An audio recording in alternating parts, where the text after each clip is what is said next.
ರಾಜ್ಯದಲ್ಲಿ ಈಗಾಗಲೇ ಹಲವಾರು ಸಮಸ್ಯೆಗಳು ಗಗನಕ್ಕೇರಿಕೊಳ್ಳುತ್ತಿದೆ ಅಂತಾನೆ ಹೇಳ್ಬೋದು. ಆಡಳಿತ ಸರ್ಕಾರ ಬಂದಾಗಲಿಂದಲೂ ಅಭಿವೃದ್ಧಿಯಲ್ಲಿ ಕುಂಠಿತ ಇದೆ ಅಂತಕ್ಕಂಥ ಆರೋಪಗಳು ನಿತ್ಯ ಕೇಳಿ ಬರ್ತಾ ಇದೆ. ಇನ್ನು ಸ್ಥಳೀಯ ಸಂಸ್ಥೆಗಳನ್ನು ನೋಡಲಿಕ್ಕೆ ಹೋದಂತಹ ಸಂದರ್ಭಗಳಲ್ಲಿ ನಗರಸಭೆ, ತಾಲೂಕು ಪಂಚಾಯಿತಿ, ಜಿಲ್ಲಾ ಪಂಚಾಯಿತಿ ಇವೆಲ್ಲವುಗಳು ಕೂಡ ಬಹಳಷ್ಟು ಬಳಲ್ತಾ ಇದ್ದಾವೆ ಅಂತಕ್ಕಂಥದ್ದು ಕೇಳಿ ಬರ್ತಾ ಇದೆ. ಈಗಾಗಲೇ ಜಿಲ್ಲಾ ಪಂಚಾಯಿತಿ ಮತ್ತು ತಾಲೂಕು ಪಂಚಾಯಿತಿ ಚುನಾವಣೆಗಳು ಮುಗಿಬೇಕಾಗಿತ್ತು, ಆದರೆ ಇದುವರೆಗೂ ಚುನಾವಣೆ ನಡೆದಿಲ್ಲ.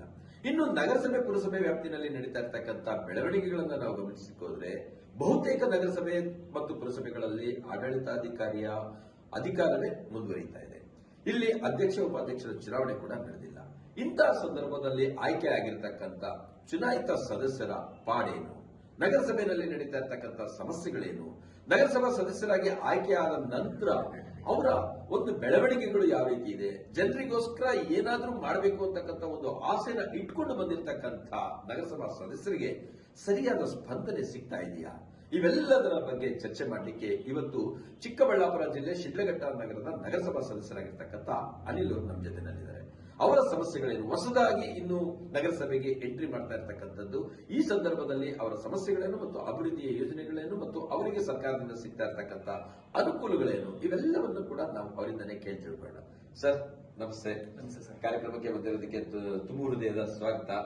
ಮೊಟ್ಟ ಮೊದಲನೇ ಬಾರಿಗೆ ನೀವು ನಗರಸಭೆ ಸದಸ್ಯರಾಗಿ ಆಯ್ಕೆ ಆಗಿದ್ರಿ, ಏನ್ ಅನ್ನಿಸ್ತಿದೆ ಸರ್? ಸರ್ ನೋಡಿ, ಇದು ಪ್ರಜಾಸೇವೆ ಅನ್ನೋದು ಎಲ್ರಿಗೂ ಸಿಗ್ತಕ್ಕಂಥದ್ದಲ್ಲ. ಭಗವಂತನ ಆಶೀರ್ವಾದ ಇದೆ, ಜನರ ಆಶೀರ್ವಾದ ಇದೆ. ಬಹಳಷ್ಟು ಸಂತೋಷವಾಗಿದೆ. ಅವ್ರು ಸೇವೆ ಮಾಡೋದು ಒಂದು ಇದು ನಮ್ಗೆ ಸಿಕ್ಕಿದೆ ಅಂತ ಹೇಳಿ ಬಹಳ ಸಂತೋಷ.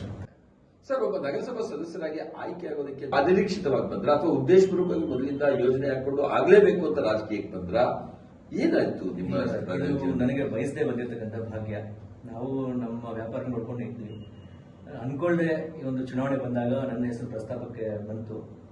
ಆಯ್ತು, ಇದೊಂದು ಜನರ ಒಂದು ಇಚ್ಛೆಗೆ ರೀತಿ ಇದ್ದಲ್ಲಿ ಆಗೋಣ ಅಂತ ಹೇಳಿ ನಾನು ಪ್ರಯತ್ನ ಪಟ್ಟು ಅದರಲ್ಲಿ ವಿಜಯವಾಗಿ ಬಂದೆ. ಖಂಡಿತ. ಏನಂತಂದ್ರೆ ಸಾಮಾನ್ಯವಾಗಿ ನಾವು ನೋಡ್ಲಿಕ್ಕೆ ಹೋದಂತ ಸಂದರ್ಭದಲ್ಲಿ ರಾಜಕೀಯ ಬೇಡ ಅಂತ ದೂರ ಉಳಿದಿರ್ತೀವಿ. ಆದ್ರೆ ಆ ಸಂದರ್ಭದಲ್ಲಿ ನಮ್ಮ ಸಮಾಜಮುಖಿ ಕಾರ್ಯಗಳನ್ನ ಗಮನಿಸತಕ್ಕಂಥ ನಾಯಕರುಗಳೇನಿದ್ದಾರೆ ಅವರು ಬಲವಂತವಾಗಿ ಕರ್ಕೊಂಡು ರಾಜಕೀಯಕ್ಕೆ ನುಗ್ತಾರೆ. ಆದ್ರೆ ರಾಜಕೀಯಕ್ಕೆ ಬರೋದಕ್ಕೆ ಮುಂಚೆ ಇದ್ದಂತಹ ಒಂದು ಸಾಮಾಜಿಕ ಕಾರ್ಯಗಳೇ ಬೇರೆ, ರಾಜಕೀಯಕ್ಕೆ ಬಂದ ನಂತರ ನಡೀತಕ್ಕಂಥ ಕಾರ್ಯಗಳೇ ಬೇರೆ. ಇವು ನಿಮಗೆ ಯಾವ ರೀತಿಯಾದಂತಹ ಬೆಳವಣಿಗೆ ಕೊಟ್ಟಿದೆ? ರಾಜಕೀಯಕ್ಕೆ ಬರೋಕ್ ಮುಂಚೆ ಕೂಡ ನಮ್ಮ ಕೈಲಾಗಿದ್ದು ನಾವು ಮಾಡ್ಕೊಂಡು ಹೋಗ್ತಾ ಇದ್ವಿ, ಹೆಚ್ಚು ಪ್ರಚಾರ ಇರ್ತಾ ಇರಲಿಲ್ಲ.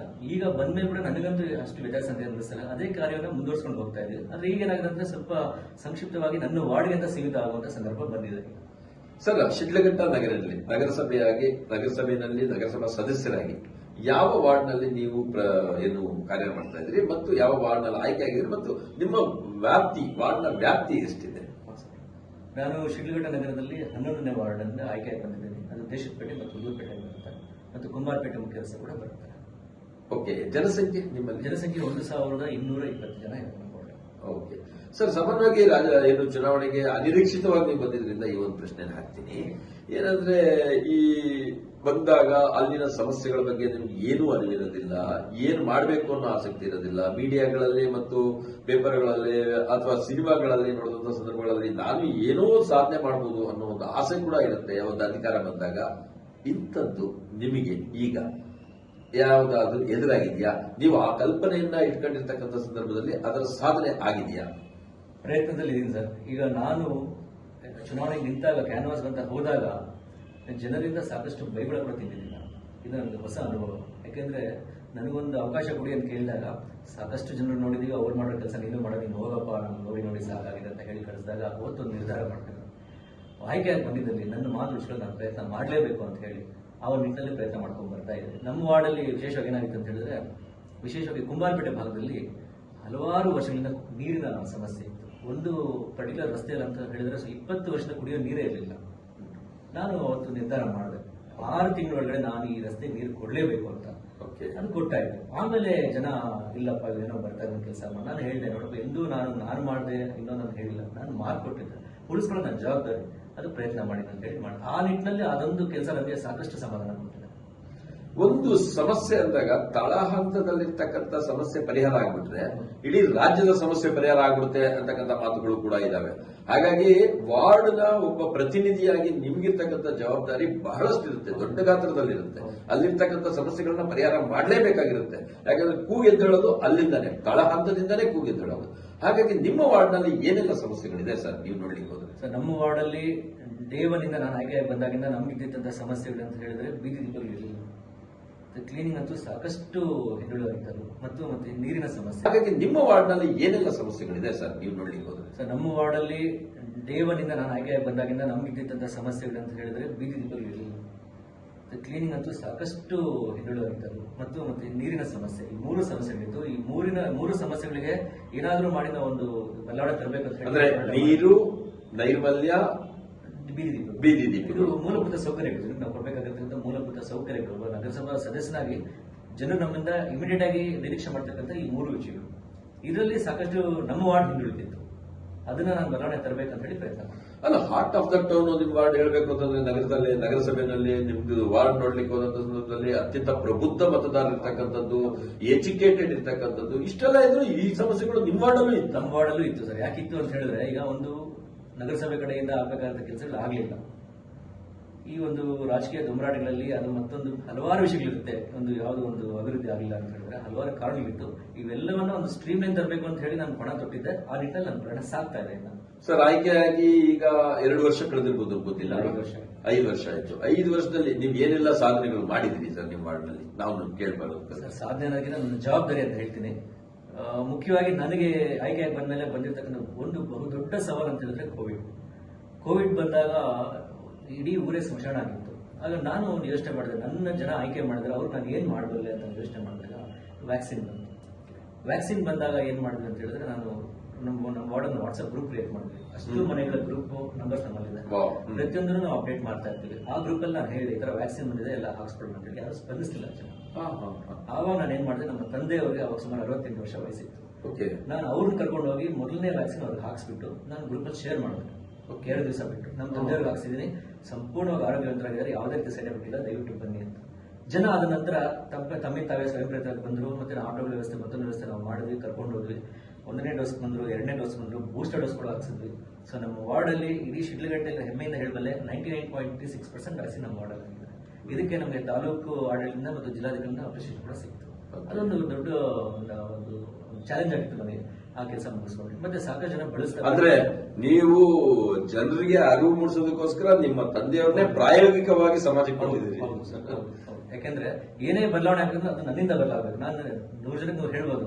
ಫಸ್ಟ್ ನೀನೇನಪ್ಪ ಅಂತ ಹೇಳಿದ್ರೆ ನಾನು ತೋರಿಸ್ಬೇಕಲ್ಲ, ನೋಡಪ್ಪ ನಾನು ಈ ತರ ಇಲ್ಲ. ಅದು ನಮಗೆ ಬಂದಿಲ್ಲ. ಇನ್ನ ಹಿರಿಯ ನಾಗರಿಕ ಕೊಡಕ್ಕೆ ಶುರು ಮಾಡ್ತಾ ಇದ್ರು ಅಲ್ಲಿಗೆ ನಿಮ್ದು ವಾರ್ಡ್ ಅಲ್ಲಿ 99.36%.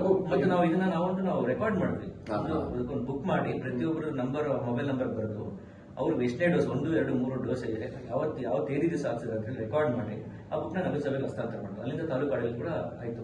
ಅವರು ಚೆಕ್ ಮಾಡ್ಲಿಕ್ಕೋಸ್ಕರ ರ್ಯಾಂಡಮ್ ಆಗಿ ಕಾಲ್ ಕೂಡ ಮಾಡಿದ್ರು. ಅವರು ಯಾರು ನಂಬರ್ ಕಾಲ್ ಮಾಡಿ ಹೇಳಿದ್ರು, ಅವ್ರು ಹೌದು ಸರ್ ನಮ್ಗೆ ಬಂದಿದ್ರು, ನಾವು ವ್ಯಾಕ್ಸಿನ್ ಹಾಕ್ಸಿದ್ರು ಅಂತ ಹೇಳಿದ್ರು. ಅದು ಒಂದು ಸವಾಲು ಆಯ್ತು ನಮ್ಗೆಲ್ಲ ಆಗಿದೆ. ಅದನ್ನು ಹೊರತುಪಡಿಸಿದ್ರೆ ಬೇರೆ ಇನ್ನೇನು ಸಮಸ್ಯೆ ಸವಾಲಾಗಿದೆ ಸರ್ ನಿಮಗೆ ಆ ವಾರ್ಡ್? ಸರ್, ನನಗೆ ಇವಾಗ ಇರ್ತಕ್ಕಂಥ ಸಮಸ್ಯೆ ಅಂತ ಹೇಳಿದ್ರೆ ಕುಡಿಯುವ ನೀರಿನ ಸಮಸ್ಯೆ ನನ್ನ ಕೈಲಿ ಇದುವರೆಗೂ ನೀಗ್ಸಕ್ಕಾಗಲಿಲ್ಲ ಅಂತ ಹೇಳಿ ಒಂದು ನೋವು ನನ್ನಲ್ಲಿದೆ. ನಮ್ಮ ಅವಧಿ ಇನ್ನು ಕನಿಷ್ಠ ಅಂದ್ರೆ 1 ವರ್ಷ ನಮ್ಮ ಅವಧಿ ಇದೆ. ಇಷ್ಟು ಪ್ರಯತ್ನ ಮಾಡಿದ್ರೆ ಅದನ್ನು ಮಾಡೋಕ್ಕಾಗಲಿಲ್ಲ ಅಂತ ಹೇಳಿ ನನ್ನ ನೋವಿದೆ. ಯಾಕಂತ ಹೇಳಿದ್ರೆ ಅದು ನಾವು ಕೈಯಿಂದ ಹಾಕಿ ಮಾಡುವಂಥ ಕೆಲಸ ಅಲ್ಲ. ಅದು ಸಾಕಷ್ಟು ಸವಾಲುಗಳಿದೆ ಅದಕ್ಕೆ. ಶಿಡ್ಲಘಟ್ಟದಲ್ಲಿ ಸರ್ ಪ್ರತ್ಯೇಕವಾಗಿ ನಮ್ಮ ನಗರದಲ್ಲಿರ್ತಕ್ಕಂಥ ಸಮಸ್ಯೆ ಏನಂತ ಹೇಳಿದ್ರೆ, ಬೋರ್ವೆಲ್ ಆನ್ ಮಾಡಿದ್ರೆ ಮನೆಗೆ ನೀರು ಹೋಗ್ತಕ್ಕಂಥ ಸಂದರ್ಭ ಶಿಡ್ಲಘಟ್ಟದಲ್ಲಿ ಮಾತ್ರ ಇರ್ತಕ್ಕಂಥದ್ದು. ಇದು ಯಾವತ್ತು ನಾವು ಕ್ಲಿಯರ್ ಮಾಡ್ತೀವಿ, ಕ್ಲೋಸ್ ಮಾಡ್ತೀವಿ, ಅವತ್ತೇ ಸಮಸ್ಯೆಗಳೆಲ್ಲ ಕ್ಲಿಯರ್ ಆಗುತ್ತೆ. ಮತ್ತೆ ಇದಕ್ಕೆ ಏನಪ್ಪಾ ಮುಂದೆ ಇದಂತ ಹೇಳಿದ್ರೆ, ಬೋರ್ವೆಲ್ಗಿಂದ ನೀರು ಸ್ಟ್ರೈಟ್ ಆಗಿ ಓವರ್ ಹೆಡ್ ಟ್ಯಾಂಕ್ ಹೋಗ್ಬೇಕು. ಓವರ್ ಹೆಡ್ ಟ್ಯಾಂಕ್ ಇಂದ ಮನೆಗೆ ನೀರು ಬಂದಾಗ ಎಲ್ಲ ಸಮಸ್ಯೆಗಳು ಕ್ಲಿಯರ್ ಆಗುತ್ತೆ. ಅಂದ್ರೆ ನಿಮ್ಮಲ್ಲೇ ಒಂದು ಪ್ರಾಯೋಗಿಕವಾದಂತಹ ಪ್ಲಾನ್ ರೆಡಿ ಇದೆ, ಗ್ರೀನ್ ಮ್ಯಾಪ್ ಅಂದ್ರೆ ಬ್ಲೂ ಪ್ರಿಂಟ್ ರೆಡಿ ಇದೆ. ಏನಂತೀರಿ ಸರ್, ಯಾವ ರೀತಿ ಕೊಟ್ರೆ ಬೆಸ್ಟ್ ಅಂತೀರಿ? ಯಾವ ರೀತಿ ಇಂಪ್ಲಿಮೆಂಟ್ ಮಾಡಬೇಕಾಗಿದೆ? ಏನ್ ಸಮಸ್ಯೆ ಇಲ್ಲಿ? ಯಾಕಂದ್ರೆ ನೀವು 5 ವರ್ಷದಿಂದ ಅಧಿಕಾರದಲ್ಲಿ ಇರೋದ್ರಿಂದ ಸಮಸ್ಯೆಯ ಆಳ ಅರಿವು ನಿಮ್ಗಿದೆ. ಹಾಗಾಗಿ ಆ ಸಮಸ್ಯೆ ಏನಿದೆ ಮತ್ತೆ ಯಾವ ರೀತಿ ಇಂಪ್ಲಿಮೆಂಟ್ ಮಾಡಿದ್ರೆ ಸರಿ ಹೋಗುತ್ತೆ? ಸರ್, ನನ್ನ ಅಭಿಪ್ರಾಯದಲ್ಲಿ ಈಗ GSL ಅಂತ ಮಾಡ್ತೀವಿ, ಗ್ರೌಂಡ್ ಲೆವೆಲ್ ರಿಸರ್ವ್ ಅಂತ ಮಾಡ್ತೀವಿ. ಅಂದ್ರೆ ಒಂದು ವಾರ್ಡ್ ಅಲ್ಲಿ ಕನಿಷ್ಠ ಪಕ್ಷ 3 ರಿಂದ 4 ಬೋರ್ ಇರ್ತದೆ. ಆ ಬೋರ್ ಇರ್ತಕ್ಕಂಥ ನೀರನ್ನ ಆ ಒಂದು ಪಂಪ್ ನಾವು ಡೈವರ್ಟ್ ಮಾಡಿ ಅಲ್ಲಿಂದ ನಾವು ಪ್ರತಿನಿತ್ಯ ಒಂದೊಂದು ಬೀದಿ ನಾವು ನೀರು ಕೊಡ್ಬೋದು. ಈ ರೀತಿ ನಾವು ಮಾಡಿದಲ್ಲಿ 24 ಗಂಟೆ ಕೂಡ ನೀರು ಕೊಡ್ಬೋದು. ಪ್ರತಿ ರಸ್ತೆಗೂ ನಾವು ನೀರು ಕೊಡ್ಬೋದು. ಅವಾಗ ನೀರಿನ ಸಮಸ್ಯೆನೇ ಇತ್ಯರ್ಥ ಆಗುತ್ತೆ. ಈಗಿರ್ತಕ್ಕಂಥ ಸಂದರ್ಭ ಹೇಗಿದೆ ಅಂತ ಹೇಳಿದ್ರೆ, ನನ್ನ ವಾರ್ಡಲ್ಲಿ ಇರ್ತಕ್ಕಂಥ 3 ಬೋರ್ ನಾನು ಇವತ್ತು ನಮ್ಮ ವಾರ್ಡ್ ಕೊಡ್ತೀನಿ, 2-3 ದಿವಸ ಮುಗಿಸ್ತೀವಿ. ಅದು ತನ್ನಂತರ ಮತ್ತೊಂದು ವಾರ್ಡ್ಗೆ 4-5 ವಾರ್ಡ್ ರೌಂಡ್ ಹಾಕೊಂಡು ಬರೋದಕ್ಕೆ 10 ದಿವಸ ಆಗ್ಬಿಡುತ್ತೆ. ಈ ಸಂದರ್ಭದಲ್ಲಿ ಏನಾಗುತ್ತೆ, ಸೆಂಟ್ರಲ್ ಕರೆಂಟ್ ಹೋಯ್ತು, ಮೋಟರ್ ಕೆಟ್ಟೋಯ್ತು ಅಂತ ಹೇಳಿದ್ರೆ ಅದು 15-20 ದಿವಸ ಕೂಡ ಆಗ್ಬಿಡುತ್ತೆ. ಇದು ಆಗ್ಬಾರ್ದು ಅಂತ ಹೇಳಿದ್ರೆ ಈ ಒಂದು JSR ಹತ್ರ ನಾವು ರೆಡಿ ಮಾಡ್ಕೊಂಡು ಅದಕ್ಕೆ ನಾವು ಡಂಪ್ ಮಾಡಿದಾಗ ನೀರು ಪ್ರತಿನಿತ್ಯ ಒಂದೊಂದು ವಾರ್ಡ್ ನಾವು ಒಂದೊಂದು ರೋಡ್ ಬಿಡ್ಬೋದು, ಪ್ರತಿನಿತ್ಯ ಬರೋ ಸಮಸ್ಯೆ. ಇಲ್ಲಿ ನನಗೆ ಅರ್ಥ ಆಗ್ತಾ ಇರ್ತಕ್ಕಂಥದ್ದು ಏನು ಅಂದ್ರೆ ಬೇರೆ ವಾರ್ಡ್ಗಳಿಗೆ ನಿಮ್ಮ ವಾರ್ಡ್ ನೀರು ಕೊಡೋದ್ರಿಂದ ಪ್ರಾಬ್ಲಮ್ ಆಗ್ತಾ ಇದೆ ಅನ್ನೋದು. ಹಾಗಲ್ಲ ಸರ್, ನೋಡಿ ಊರೆಲ್ಲ ಒಂದೇನೆ. ನನ್ನ ವಾರ್ಡಲ್ಲಿ ಇರ್ತಕ್ಕಂಥ ಕೊಳವೆ ಬಾವಿ ನೀರಿದ್ದಾಗ ಅದು ನನ್ನಿಂದ ಸುತ್ತಮುತ್ತ ಇರ್ತಕ್ಕಂಥ ಜನರು ಕೊಡ್ಬೇಕಾದ್ರೆ ನಮ್ಮ ಧರ್ಮ ಇದೆ. ಹಾಗೆ ಅಲ್ಲಿ ಓಡ್ತಕ್ಕಂಥ ಬೋರಲ್ಲಿ ನೀರು ಕೂಡ ನಮಗೂ ಬರುತ್ತೆ. ಇಲ್ಲ ಅದನ್ನ ಹಂಚಿಕೆ ವಿಧಾನದಲ್ಲಿ ನಡೀತಾ ಇರುತ್ತೆ ಕೆಲಸ. ನಮ್ಮ ವಾರ್ಡ್ ಬೋರ್ ನಮಗೆ ಉಪಯೋಗ ಮಾಡ್ಬೇಕಂತ ನಾವು ಎಂದೂ ಮಾಡಿಲ್ಲ, ಯಾರು ಮಾಡ್ಲೂಬಾರ್ದು. ಕೆಲವು ಕಡೆ ಕಮ್ಮಿ ಇರುತ್ತೆ, ಕೆಲವು ಕಡೆ ಜಾಸ್ತಿ ಇರುತ್ತೆ. ಕಮ್ಮಿ ಇದ್ದ ಕಡೆ ನಾವು ಕೊಡ್ತಾ ಇದ್ದೀವಿ, ಜಾಸ್ತಿ ಕಡೆ ನಾವು ತಗೊಂತಾ ಇದ್ದೀವಿ. ಮೂಲ ಉದ್ದೇಶ ಅಂದ್ರೆ ಎಲ್ರಿಗೂ ನೀರು ಸೇರ್ಬೇಕು. ಅಲ್ಲಿಗೆ ಈಗ ನಾವು ನೋಡ್ಲಿಕ್ಕೆ ಹೋದಾಗ ಟ್ಯಾಂಕ್ ಹೋಗಿ ಟ್ಯಾಂಕ್ ಇಂದ ನೀರು ಬರೋ ಬದಲು ಬೋರ್ವೆಲ್ ಇಂದ ಡೈರೆಕ್ಟ್ ಆಗಿ ಹೋಗೋದೇ ಬೆಸ್ಟ್ ಅನ್ಸುತ್ತೆ. ಏನಾಗುತ್ತೆ ಸರ್, ಈಗ ವಿಚಾರ ಮಾಡಿ, ಒಂದು ಬೋರ್ವೆಲ್ ಹೊಡ್ಬೇಕಾದ್ರೆ ಒಂದು ರೋಡ್ಗೆ ಕನಿಷ್ಠ ಪಕ್ಷ 2 ರಿಂದ 3 ಬೋರ್ವೆಲ್ ಹೊಡ್ತಾ ಇರುತ್ತೆ. ಅದ್ರಲ್ಲಿ ಒಂದ್ರಲ್ಲಿ ನೀರು ಕಮ್ಮಿ ಇರುತ್ತೆ, ಅಥವಾ ಒಂದು ಬೋರ್ ಕರೆಂಟ್ ಹೋಗಿರುತ್ತೆ, ಆ ಪರ್ಟಿಕ್ಯುಲರ್ ಏರಿಯಾದಲ್ಲಿ ಕರೆಂಟ್ ಹೋಗಿರುತ್ತೆ, ಆ ಬೋರ್ ಸ್ಟಾಪ್ ಆಗಿರುತ್ತೆ, ನೀರು ಇಲ್ಲಿ ಬಂದಿರಲ್ಲ ಜನರಿಗೆ, ಅವ್ರು ಬೇಕಾದ ಪ್ರೆಷರ್ ಬಂದಿರಲ್ಲ. ಅಲ್ಲಿ ಇವರು ವಾಲ್ಮನ್ ಏನ್ ಮಾಡ್ತಾರೆ, 1 ಅವರ್ ಬಿಟ್ಟಿದ್ದಮ್ಮ ಅಂತ ಮುಗಿಸ್ಕೊಂಡು ಮುಂದೆ ಹೋಗ್ತಾ ಇರ್ತಾರೆ. ಇವ್ರು ಸಾಕಷ್ಟು ನೀರು ಬಂದಿರಲ್ಲ. ಅದೇ ಓವರ್ ಟ್ಯಾಂಕ್ ಇಂದ ಬಂದಾಗ ಅದ್ರ ಬರ್ತಕ್ಕಂಥ ಪ್ರೆಷರ್ ಬೇರೆ. ಈ ಮೋಟರ್ ಹೊಡದೇ ಇರಲಿ ಓವರ್ ಟ್ಯಾಂಕ್ ಫುಲ್ ಆದ್ಮೇಲೆ ಅದ್ರ ಬರ್ತಕ್ಕಂಥ ಪ್ರೆಷರ್ ನಿರಂತರವಾಗಿ ಬರ್ತಾನೆ ಇರುತ್ತೆ, ಜನರಿಗೆ ನೀರು ಸೇರುತ್ತೆ. ಈ ಮೊದಲು ಇದೇ ವ್ಯವಸ್ಥೆ ಇದ್ದಿದ್ದು, ಯಾಕೆ ಈ ವ್ಯವಸ್ಥೆನ ಹಾಳು ಮಾಡಿದ್ರು ಅಂದ್ರೆ ಒಂದು ರೋಡ್ಗೆ ಕನಿಷ್ಠ ಪಕ್ಷ 2 ರಿಂದ 3 ಬೋರ್ವೆಲ್ ಹೊಡ್ತಾ ಇರುತ್ತೆ. ಅದ್ರಲ್ಲಿ ಒಂದ್ರಲ್ಲಿ ನೀರು ಕಮ್ಮಿ ಇರುತ್ತೆ, ಅಥವಾ ಒಂದು ಬೋರ್ ಕರೆಂಟ್ ಹೋಗಿರುತ್ತೆ, ಆ ಪರ್ಟಿಕ್ಯುಲರ್ ಏರಿಯಾದಲ್ಲಿ ಕರೆಂಟ್ ಹೋಗಿರುತ್ತೆ, ಆ ಬೋರ್ ಸ್ಟಾಪ್ ಆಗಿರುತ್ತೆ, ನೀರು ಇಲ್ಲಿ ಬಂದಿರಲ್ಲ ಜನರಿಗೆ, ಅವ್ರು ಬೇಕಾದ ಪ್ರೆಷರ್ ಬಂದಿರಲ್ಲ. ಅಲ್ಲಿ ಇವರು ವಾಲ್ಮನ್ ಏನ್ ಮಾಡ್ತಾರೆ, 1 ಅವರ್ ಬಿಟ್ಟಿದ್ದಮ್ಮ ಅಂತ ಮುಗಿಸ್ಕೊಂಡು ಮುಂದೆ ಹೋಗ್ತಾ ಇರ್ತಾರೆ. ಇವ್ರು ಸಾಕಷ್ಟು ನೀರು ಬಂದಿರಲ್ಲ. ಅದೇ ಓವರ್ ಟ್ಯಾಂಕ್ ಇಂದ ಬಂದಾಗ ಅದ್ರ ಬರ್ತಕ್ಕಂಥ ಪ್ರೆಷರ್ ಬೇರೆ. ಈ ಮೋಟರ್ ಹೊಡದೇ ಇರಲಿ ಓವರ್ ಟ್ಯಾಂಕ್ ಫುಲ್ ಆದ್ಮೇಲೆ ಅದ್ರ ಬರ್ತಕ್ಕಂಥ ಪ್ರೆಷರ್ ನಿರಂತರವಾಗಿ ಬರ್ತಾನೆ ಇರುತ್ತೆ, ಜನರಿಗೆ ನೀರು ಸೇರುತ್ತೆ. ಈ ಮೊದಲು ಇದೇ ವ್ಯವಸ್ಥೆ ಇದ್ದಿದ್ದು, ಯಾಕೆ ಈ ವ್ಯವಸ್ಥೆನ ಹಾಳು ಮಾಡಿದ್ರು ಅಂದ್ರೆ ನಮಗೆ ತಿಳಿದ ಮಟ್ಟಿಗೆ ಎಲ್ಲಾ ಟ್ಯಾಂಕ್ಗಳಿಗೆ ನೀರು ಹೋಗಿ ಆ ನಂತರನೇ ಸಬ್ಸ್ಟಿಟ್ಯೂಟ್ ಆಗ್ತಾ ಇದ್ದಿದ್ದು.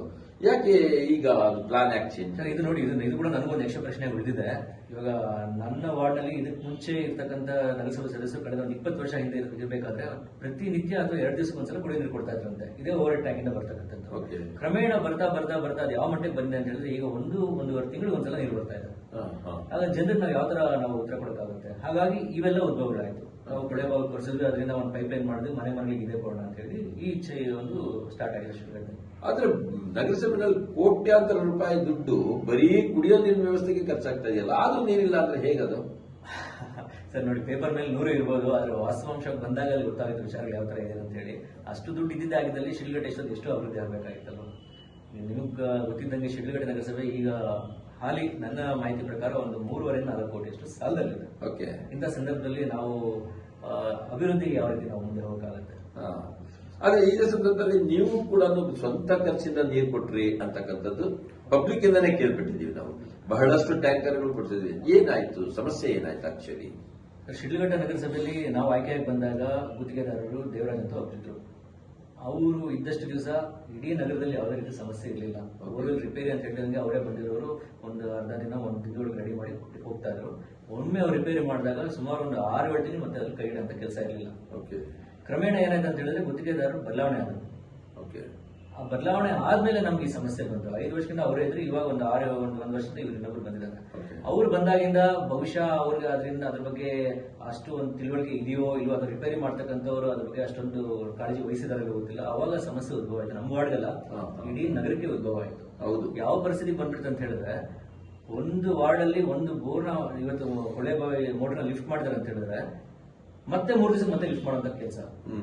ಕನಿಷ್ಠ ಪಕ್ಷ ಒಂದೇ ವಾರ್ಡ್ ಅಲ್ಲಿ ಒಂದೇ ಬೋರ್ನ 5 ಸಲ ಒಂದೇ ವಾರದಲ್ಲಿ ಇರ್ತಿರ್ತಕ್ಕಂಥ ನಿದರ್ಶನ ಕೂಡ ಶಿಲ್ಗದಲ್ಲಿ. ಅದೇ ಅವಾಗ ಜನರಿಗೆ ಏನ್ ನಡೀತಾ ಇದೆ ನಗರಸಭೆಯಲ್ಲಿ, ಒಂದು ವೇಳೆ ಇದು ಏನಾದ್ರೂ ದುಡ್ಡು ಮಾಡೋ ಹುನ್ನಾರನ ಅಥವಾ ನಿಜವಾಗ್ಲೂ ಸಮಸ್ಯೆ ಇದೆ ಅಥವಾ ಒಂದು ಗೊಂದಲದಲ್ಲಿದ್ದು. ನಮ್ಮ ವಾರ್ಡ್ ನನಗೂ ಕೂಡ ಇದೇ ವಿಷಯ ಬಂತು. ಪ್ರತಿ ಸಲ ಇರ್ತಾ ಇದಾರೆ ಮೋಟರ್ ಇಳಿಸ್ತಾ ಇದಾರೆ, 5 ವರ್ಷದಲ್ಲಿ ಎಂದೂ ಆಗ್ಲಿಲ್ಲ, ಅದು ಯಾಕೆ ಈ ತರ ಆಗ್ತಾ ಇದೆ ಅಂತ ಹೇಳಿದಾಗ ನೋಡಿ, ತಿಳುವಳಿಕೆ ಇರ್ತಕ್ಕಂಥ ನಾವು ಹೇಳ್ಬೋದು, ಅವ್ರಿಗೆ ಅರ್ಥ ಆಗುತ್ತೆ. ಸಾಮಾನ್ಯ ಜನಕ್ಕೆ ಅದ್ರ ಬಗ್ಗೆ ಗೊತ್ತಾಗಲ್ಲ. ನಮ್ಮ ಮನೆಗೆ ನೀರು ಬರಲಿಲ್ಲ, ಕೌನ್ಸರ್ ನೋಡ್ಲಿಲ್ಲ, ನಮಗೆ ತಲೆ ಕೆಡಿಸ್ಕೊಂತಲ್ಲ, ನಮ್ಮ ಮಾತೇ ಬಂತು. ಅಲ್ಲಿ ನೋವಾಗುತ್ತೆ. ಯಾಕಂದ್ರೆ ನಾವು ಮಾಡೋ ಕೆಲಸ ಪ್ರಾಮಾಣಿಕವಾಗಿ ಮಾಡಿ ಕೂಡ ಅವ್ರಿಗೆ ನೀರು ತಲುಪ್ಸಕ್ಕಾಗಿಲ್ಲ ಅಂತ ಹೇಳಿದಾಗ ನೋವಾಗುತ್ತೆ. ನಾನು ಅವಾಗ ಎಚ್ಚೆತ್ಕೊಂಡೆ, ಇದು ನಗರಸಭೆ ಮೇಲೆ ಡಿಪೆಂಡ್ ಆಗುವಂತ ಕೆಲಸ ಅಲ್ಲ. ನಗರಸಭೆಯಲ್ಲಿ ಅಧಿಕಾರಿಗಳಿಗೂ ಹೇಳಿದೆ, ಸರ್ ನಮ್ಮ ವಾರ್ಡಿಗೆ ಸಮಸ್ಯೆ ಆಗಿದೆ, ನೀವು ನೀರಿನ ಟ್ಯಾಂಕರ್ ಕಳಿಸ್ಕೊಡಿ ಅಂತ. ಅದೊಂದು ಆಶ್ಚರ್ಯ ವಿಚಾರ ಏನಂದ್ರೆ, ಇಡೀ ಶಿಡ್ಲಘಟ್ಟ ನಗರಸಭೆಗೆ ಇರ್ತಕ್ಕಂಥದ್ದು ಒಂದೇ ಒಂದು ನೀರಿನ ಟ್ಯಾಂಕರ್. ಅದು ಯಾವ ಪರಿಸ್ಥಿತಿ ಇಲ್ಲ ಅಂತ ಹೇಳಿದ್ರೆ ಅದು ಮುಂದಕ್ಕೂ ಹೋಗಲ್ಲ, ಹಿಂದಕ್ಕೂ ಬರಲ್ಲ. ಅಂತ ಒಂದು ಗಾಡಿ ನಂಬ್ಕೊಂಡು ನಾವು ವಾರ್ಡಿಗೆ ನೀರು ಹೋಗಲ್ಲ ಆಗಲ್ಲ ಅಂತ ಹೇಳಿ ಸುಮಾರು ಈ ಒಂದು ಅವಧಿಯಲ್ಲಿ ಒಂದು 4-5 ತಿಂಗಳಲ್ಲಿ 400-450 ಟ್ಯಾಂಕರ್ಗೆ ನಾನು ವಾರ್ಡ್ ಸಪ್ಲೈ ಮಾಡ್ತೀನಿ. 400-450 ಟ್ಯಾಂಕರ್. ನಗರಸಭೆ ಕಡೆಯಿಂದ ನಮ್ಗೇನು ಯಾವುದೇ ರೀತಿ ಒಂದು ಸೌಲಭ್ಯ ಸಿಗ್ಲಿಲ್ಲ. ಇನ್ನು ಅವ್ರನ್ನ ಬೇರೆ ರೀತಿ ಸಪ್ಲೈ ಮಾಡಿ ಅಂತ ಕೇಳಿದಾಗ ಅಲ್ಲೇ ದುಡ್ಡಿಲ್ಲ, ಪಾಪ ಅವರೇ ಒದ್ದಾಡ್ಬೇಕಾದ್ರೆ ಮತ್ತೆ ನಮಗೆ ಹೆಚ್ಚಿನ ಅವರೇ ಹಾಕೋದು ಬೇಡ ಅಂತ ಹೇಳಿ ನಮ್ಮ ಕೈಲಾಗಿದ್ದು ನಮ್ಮ ಜವಾಬ್ದಾರಿ, ನನ್ನ ಜನ ನನ್ನ ಜವಾಬ್ದಾರಿ ಓಕೆ ಅಲ್ವೇ. ಅಂದ್ರೆ ನಿಮ್ಮ ಜೋಬಿನಿಂದ ದುಡ್ಡು ಹಾಕಿ 450 ಟ್ಯಾಂಕರ್ ಓಡಿಸಿದ್ರಿ ಈಗ. ಅಂದ್ರೆ with in the span of time sir, ಅದು ಎಷ್ಟು ಟೈಮ್ ಅಲ್ಲಿ? 3-4 ತಿಂಗಳಾಗಿದೆ ಸರ್. 4 ತಿಂಗಳಲ್ಲಿ ಅಷ್ಟು 450 ಟ್ಯಾಂಕರ್. ಇದು ಬರೀ ನಿಮ್ಮ ಅಂದ್ರೆ ನಿಮ್ಮ ವಾರ್ಡ್ ವ್ಯಾಪ್ತಿನಲ್ಲಿ ಮಾತ್ರ ಆಗಿರ್ತಕ್ಕಂಥ ಸಮಸ್ಯೆನಾ ಅಥವಾ ಇಡೀ ನಗರದಲ್ಲೇ ಆಗ್ತಾ ಈ ನಗರದಲ್ಲೇ ಈ ಸಮಸ್ಯೆ ಇತ್ತು ಸರ್. ಈ ನಗರದಲ್ಲೇ ಈ ಸಮಸ್ಯೆ ಇತ್ತು. ಆದ್ರೆ ಇವಾಗ ಏನಾಗಿದೆ, ಕೆಲವರು ಕೇಳ್ಬೋದು, ಕೆಲವರು ಕೇಳದೇ ಇರ್ಬೋದು. ಬಟ್ ನಮ್ಮ ವಾರ್ಡಿನ ಜನ ಅವರು ನನ್ನಂತೆ ಅಲ್ವ, ನನ್ನ ಮನೆಗೆ ನೀರಿಲ್ಲ ಅಂತ ಹೇಳಿದ್ರೆ ಏನ್ ಮಾಡಬೇಕು, ಅದೇ ರೀತಿ ಅವರು ಅಲ್ವೇ, ಅವ್ರು ಕೂಡ ನನ್ನ ಜವಾಬ್ದಾರಿ ಅಂತ ಹೇಳಿ ನಾನು ಕೆಲಸ ಮಾಡ್ತೀನಿ. ಅಲ್ಲಿಗೆ ನೀವು ಚುನಾವಣೆಗೆ ಮಾಡ್ತಕ್ಕಂಥ ಖರ್ಚಿಗಿಂತ ಹೆಚ್ಚಾಗಿ ನೀರು ಮಾಡಿರ್ತಕ್ಕಂಥ ಆಗಿರ್ಬೋದು ಸರ್, ಆಗಿರ್ಬೋದು ವಿಷಯ ಅಲ್ಲ. ಅದೇನು ನಾವು ಹೇಳ್ಕೊಳ್ಳಿಲ್ಲ, ಹೇಳ್ಕೊಳ್ಳಬಾರ್ದು. ಯಾಕೆಂತ ಹೇಳಿದ್ರೆ ಜನ ಆಯ್ಕೆ ಮಾಡಿ ಕಳಿಸ್ಬೇಕಾದ್ರೆ ನಮ್ಗೆ ನಂಬಿಕೆ ಇಟ್ಟಿರ್ತಾರೆ, ನಮ್ಮ ಪರವಾಗಿ ನಮ್ಮ ಧ್ವನಿ ಆಗ್ಲಿ ಇತ್ತು ಅಂತ ಹೇಳಿ ನಮ್ಗೆ ಕಳಿಸ್ಕೊಟ್ಟಿರ್ತಾರೆ. ಅಂತವ್ರು ಸ್ಪಂದಿಸೋದು ನಮ್ಮ ಕರ್ತವ್ಯ. ಅದಕ್ಕೆ ನಾನು ಹಲವಾರು ಕಡೆ ಹೇಳಿದ್ದೀನಿ, ನಾನು ಜನ ನಾಯಕಲ್ಲ, ಜನ ಸೇವಕರು. ನಿಮ್ಮ ಕೆಲಸ ಇದ್ದಾಗ ನಾನು 100 ಕೆಲಸ ಇಲ್ಲ, ಫಸ್ಟ್ ನಿಮ್ಮ ಕೆಲಸ ಮತ್ತೆ ಮುಂದಿನ ಕೆಲಸ. ಇಂಥ ಸಂದರ್ಭಗಳು ಬಂದಾಗ ನಮ್ಮಿನ್ನ ಏನು ಗಟ್ಟಿ ಮಾಡ್ತಾರೆ ನಮ್ಮನ್ನು ಅಲ್ವಾ, ಆ ಕೆಲಸ ಮಾಡ್ಕೊಂಡು. ಇನ್ನ ನೀರಿನ ಸಮಸ್ಯೆ ಒಂದು ರೀತಿನಲ್ಲಿ ನಾವು ನೋಡ್ಲಿಕ್ಕೆ ಹೋದಂತ ಸಂದರ್ಭದಲ್ಲಿ ನೀವು ಹೇಳಿದ್ದು ಕರೆಕ್ಟ್. ಮಾತಾಡ್ತಾ ನೀವು ಕೂಡ ಎಲ್ಲೋ ಒಂದ್ ಕಡೆ ನೋವನ್ನು ಉಂಡ್ರಿ.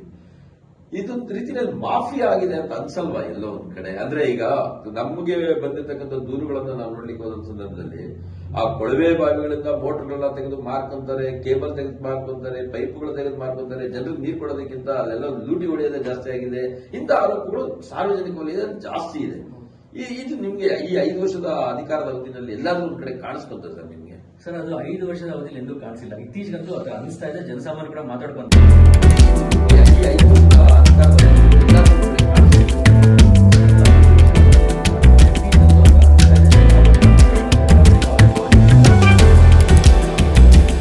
ಬಟ್ ಸಮಸ್ಯೆಗಳಂತೂ ಇದ್ದೇ, ಇದುವರೆಗೂ ಇತ್ಯರ್ಥ ಆಗ್ಲಿಲ್ಲ. ಈಗ ಏನ್ ಮಾಡ್ತಾ ಇದಾರೆ, ಹಲವಾರು ನಗರಸಭಾ ಸದಸ್ಯರು, ಹಲವಾರು ಪ್ರತಿಯೊಂದು 31 ವಾರ್ಡ್ ಸದಸ್ಯರು ಕೂಡ ಈಗ ನಗರಸಭೆ ಆಯುಕ್ತರಿಗೆ ಒಂದು ಅರ್ಜಿ ಕೊಟ್ಟಿದ್ದಾರೆ. ಈಗ ಇರ್ತಕ್ಕಂಥ ಗುತ್ತಿಗೆದಾರರು ನಮ್ಗೆ ಸಮಾಧಾನ ಇಲ್ಲ, ಅವರ ಕಾರ್ಯವೈಖರಿ ನಮ್ಗೆ ಹಿಡಿಸ್ತಾ ಇಲ್ಲ, ಜನರಿಗೆ ನೀರು ಕೊಡಕ್ಕಾಗ್ತಾ ಇಲ್ಲ. ದಯವಿಟ್ಟು ನಮಗೆ ಬೇರೆ ಗುತ್ತಿಗೆದಾರರನ್ನ ಅಥವಾ ನಾವು ಯಾರ ಕಡೆಯಿಂದ ಆಗಲಿ ರೆಡಿ ಮಾಡಿಸಿ ನಮಗೆ ನೀರು ಸೌಲಭ್ಯ ಮಾಡ್ಕೊಡಿ ಅಂತ ಕೊಟ್ಟಿದ್ದಾರೆ. ಅದರಿಂದ ಈಗ ನೀವು ಗಮನಿಸಿದ್ರೆ ಕಳೆದ 1 ತಿಂಗಳಿಂದ ಸ್ವಲ್ಪ ಈ ಕೊಳವೆ ಬಾವಿಗಳು ರಿಪೇರ್ ಆಗ್ತಾ ಸಂದರ್ಭ ಕಮ್ಮಿ ಆಗಿದೆ. ಅಂದ್ರೆ ನೀವು ಮಾತಾಡೋದ್ರಲ್ಲಿ ನಮ್ಗೆ ಅರ್ಥ ಆಗ್ತಾ ಇರೋದು ಏನಂದ್ರೆ ಗುತ್ತಿಗೆದಾರ ಚೇಂಜ್ ಆಗಿದ ತಕ್ಷಣ ಸಮಸ್ಯೆ ಜಾಸ್ತಿ ಆಗಿದೆ ಅಂತಕ್ಕಂಥದ್ದು. ಅಲ್ಲಿಗೆ ಗುತ್ತಿಗೆದಾರರ ನಡುವೆ ಏನನ್ನ ಕಾಂಟ್ರವರ್ಸಿಗಳನ್ನ ಕ್ರಿಯೇಟ್ ಶುರುವಾಗಿದೆಯಾ ವಿಚಾರ ನನ್ನ ಅಭಿಪ್ರಾಯ ಏನ್ ಅನ್ಸುತ್ತೆ ಅಂತ ಹೇಳಿದ್ರೆ, ಹಿಂದೆ ಇದ್ದಂತ ಗುತ್ತಿಗೆದಾರ ಏನಾಗಿರ್ಬೋದು, ಅವ್ರು ಯಾರ ಕಡೆ ರಿಪೇರಿ ಮಾಡಿಸ್ತಾ ಇದ್ರು ಅವ್ರು ಸ್ವಲ್ಪ ಇದ್ರ ಬಗ್ಗೆ ಸ್ವಲ್ಪ ಹೆಚ್ಚಿನ ತಿಳುವಳಿಕೆ ಇರ್ತಕ್ಕಂಥವ್ರು, ಸಮಸ್ಯೆ ಬಗ್ಗೆ ಸಂಪೂರ್ಣ ಅರಿವಿರ್ತಕ್ಕಂಥವ್ರು, ಏನು ಮಾಡಿದ್ರೆ ಸರಿ ಅಂತ ಅವ್ರ ಮಾಹಿತಿ ಇರ್ಬೋದು. പക്ഷേ ಹೊಸ ಗುತ್ತಿಗೆದಾರರು ಬಂದ್ಮೇಲೆ ಅವ್ರು ಯಾರು ರಿಪೇರಿ ಮಾಡಕ್ ಕೊಟ್ಟಿದಾರೋ ಅವ್ರ ಬಗ್ಗೆ ತಿಳುವಳಿಕೆ ಇದೆಯೋ ಇಲ್ವೋ, ಅದೊಂದು ಸಮಸ್ಯೆ ಆಗಿರ್ಬೋದು.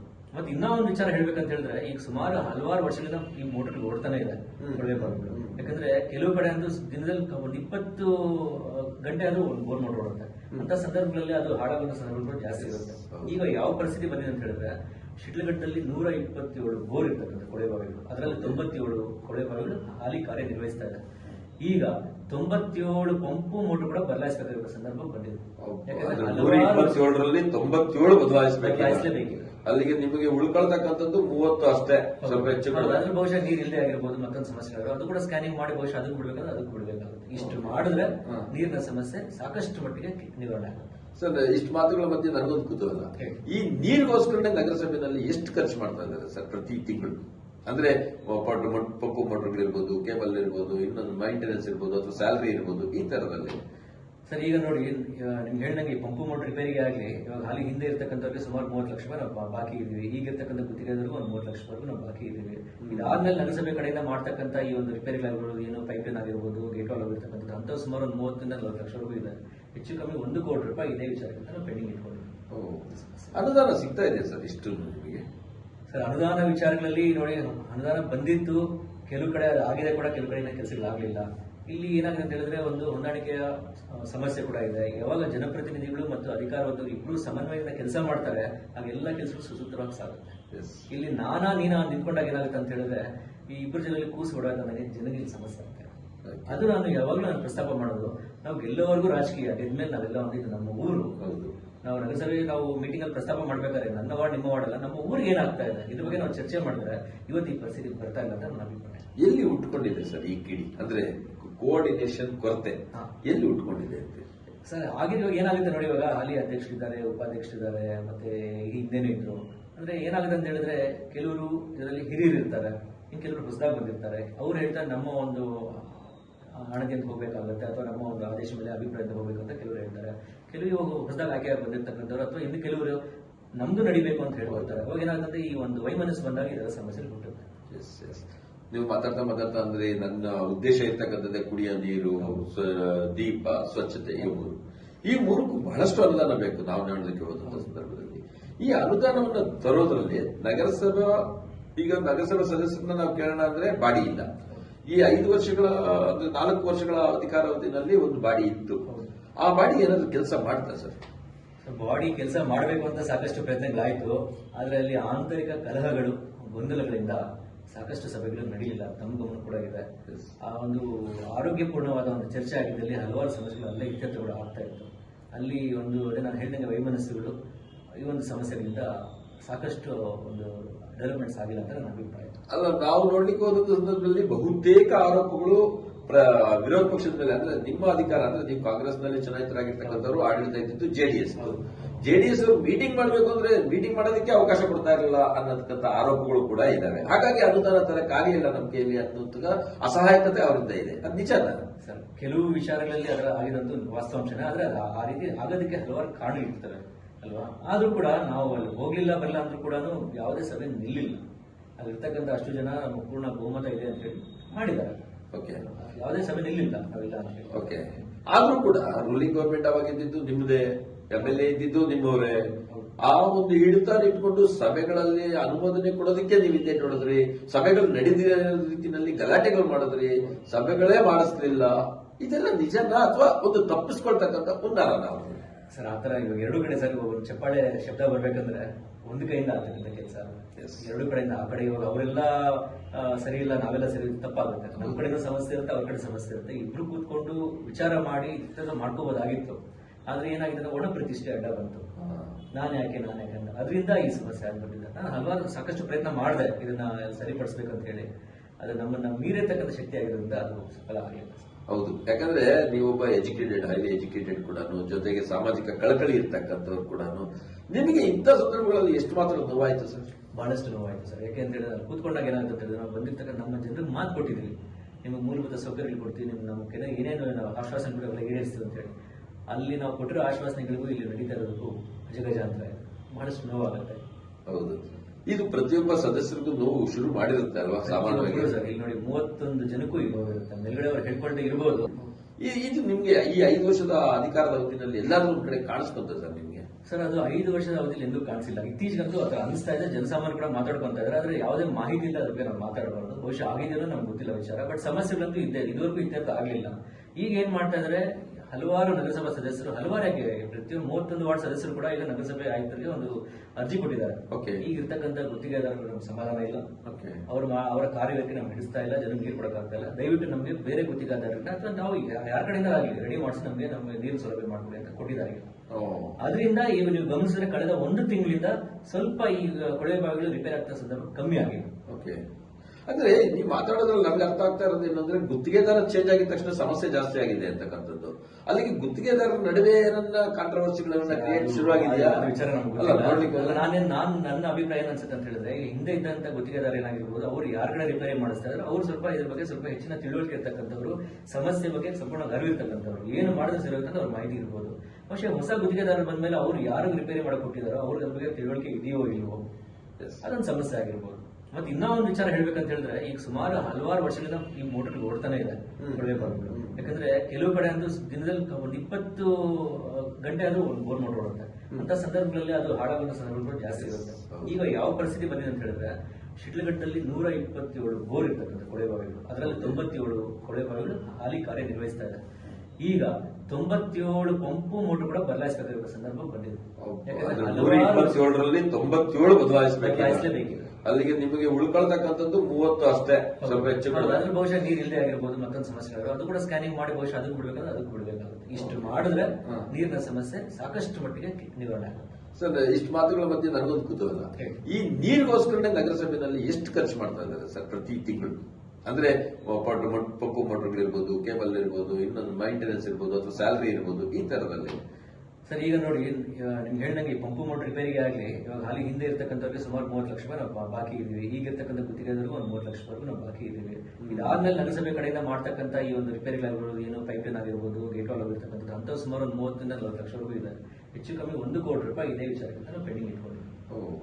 ಅನುದಾನ ಸಿಗ್ತಾ ಇದೆ ಸರ್ ಇಷ್ಟು ನಿಮಗೆ? ಸರ್ ಅನುದಾನ ವಿಚಾರಗಳಲ್ಲಿ ನೋಡಿ, ಅನುದಾನ ಬಂದಿತ್ತು, ಕೆಲವು ಕಡೆ ಆಗಿದೆ ಕೂಡ, ಕೆಲವು ಕಡೆ ಕೆಲಸಗಳಾಗಲಿಲ್ಲ. ಇಲ್ಲಿ ಏನಾಗಿದೆ ಅಂತ ಹೇಳಿದ್ರೆ ಒಂದು ಹೊಂದಾಣಿಕೆಯ ಸಮಸ್ಯೆ ಕೂಡ ಇದೆ. ಯಾವಾಗ ಜನಪ್ರತಿನಿಧಿಗಳು ಮತ್ತು ಅಧಿಕಾರವಂತರು ಇಬ್ರು ಸಮನ್ವಯದಿಂದ ಕೆಲಸ ಮಾಡ್ತಾರೆ, ಆಗೆಲ್ಲ ಕೆಲಸಗಳು ಸುಸೂತ್ರವಾಗಿ ಸಾಗುತ್ತೆ. ಇಲ್ಲಿ ನೀನಾ ನಿಂತ್ಕೊಂಡಾಗ ಏನಾಗುತ್ತೆ ಅಂತ ಹೇಳಿದ್ರೆ, ಈ ಇಬ್ಬರು ಜನರಲ್ಲಿ ಕೂಸು ಹೊಡೆದಾಗ ನನಗೆ ಜನರಿಗೆ ಸಮಸ್ಯೆ ಆಗುತ್ತೆ.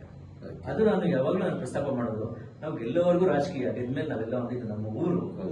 ನಾವು ನಗರಸಭೆ ನಾವು ಮೀಟಿಂಗ್ ಅಲ್ಲಿ ಪ್ರಸ್ತಾಪ ಮಾಡ್ಬೇಕಾದ್ರೆ ನನ್ನ ವಾರ್ಡ್ ನಿಮ್ಮ ವಾರ್ಡ್ ಅಲ್ಲ, ನಮ್ಮ ಊರಿಗೆ ಏನಾಗ್ತಾ ಇದೆ ಇದ್ರ ಬಗ್ಗೆ ನಾವು ಚರ್ಚೆ ಮಾಡಿದ್ರೆ ಇವತ್ತು ಈ ಪರಿಸ್ಥಿತಿ ಬರ್ತಾ ಇಲ್ಲ ಅಂತ ನನ್ನ ಅಭಿಪ್ರಾಯ. ಎಲ್ಲಿ ಉಟ್ಕೊಂಡಿದೆ ಸರ್ ಈ ಕಿಡಿ? ಅಂದ್ರೆ ಕೋಆರ್ಡಿನೇಷನ್ ಕೊರತೆ ಎಲ್ಲಿ ಉಟ್ಕೊಂಡಿದೆ ಅಂತ ಸರ್? ಆಗಿರುವಾಗ ಏನಾಗುತ್ತೆ ನೋಡಿ, ಇವಾಗ ಹಾಲಿ ಅಧ್ಯಕ್ಷರಿದ್ದಾರೆ, ಉಪಾಧ್ಯಕ್ಷರಿದ್ದಾರೆ, ಮತ್ತೆ ಹಿಂದೆನೂ ಇದ್ರು. ಅಂದ್ರೆ ಏನಾಗುತ್ತೆ ಅಂತ ಹೇಳಿದ್ರೆ, ಕೆಲವರು ಇದರಲ್ಲಿ ಹಿರಿಯರು ಇರ್ತಾರೆ, ಇನ್ನು ಕೆಲವರು ಹೊಸದಾಗಿ ಬಂದಿರ್ತಾರೆ. ಅವ್ರು ಹೇಳ್ತಾರೆ ನಮ್ಮ ಒಂದು ಹಣದಿಂದ ಹೋಗ್ಬೇಕಾಗುತ್ತೆ ಅಥವಾ ನಮ್ಮ ಒಂದು ಆದೇಶ ಮೇಲೆ ಅಭಿಪ್ರಾಯದಿಂದ ಹೋಗ್ಬೇಕು ಅಂತ ಕೆಲವರು ಹೇಳ್ತಾರೆ. ಕೆಲವರು ಇವಾಗ ಹೊಸದಾಗಿ ಆಯ್ಕೆಯಾಗಿ ಬಂದಿರ್ತಕ್ಕಂಥವ್ರು ಅಥವಾ ಇನ್ನು ಕೆಲವರು ನಮ್ದು ನಡಿಬೇಕು ಅಂತ ಹೇಳ್ಕೊಳ್ತಾರೆ. ಅವಾಗ ಏನಾಗುತ್ತೆ, ಈ ಒಂದು ವೈಮನಸ್ಸು ಬಂದಾಗ ಇದರ ಸಮಸ್ಯೆ ಹುಟ್ಟುತ್ತೆ. ನೀವು ಮಾತಾಡ್ತಾ ಅಂದ್ರೆ ನನ್ನ ಉದ್ದೇಶ ಇರ್ತಕ್ಕಂಥದ್ದೇ ಕುಡಿಯೋ ನೀರು, ದೀಪ, ಸ್ವಚ್ಛತೆ, ಈ ಮೂರಕ್ಕೂ ಬಹಳಷ್ಟು ಅನುದಾನ ಬೇಕು ನಾವು ನೋಡೋದಕ್ಕೆ ಹೋದಂತ ಸಂದರ್ಭದಲ್ಲಿ. ಈ ಅನುದಾನವನ್ನು ತರೋದ್ರಲ್ಲಿ ನಗರಸಭಾ ಸದಸ್ಯರನ್ನ ನಾವು ಕೇಳೋಣ ಅಂದ್ರೆ ಬಾಡಿ ಇಲ್ಲ. ಈ 5 ವರ್ಷಗಳ 4 ವರ್ಷಗಳ ಅಧಿಕಾರಾವಧಿನಲ್ಲಿ ಒಂದು ಬಾಡಿ ಇತ್ತು. ಆ ಬಾಡಿ ಏನಾದ್ರು ಕೆಲಸ ಮಾಡ್ತಾ ಸರ್? ಬಾಡಿ ಕೆಲಸ ಮಾಡಬೇಕು ಅಂತ ಸಾಕಷ್ಟು ಪ್ರಯತ್ನಗಳಾಯ್ತು.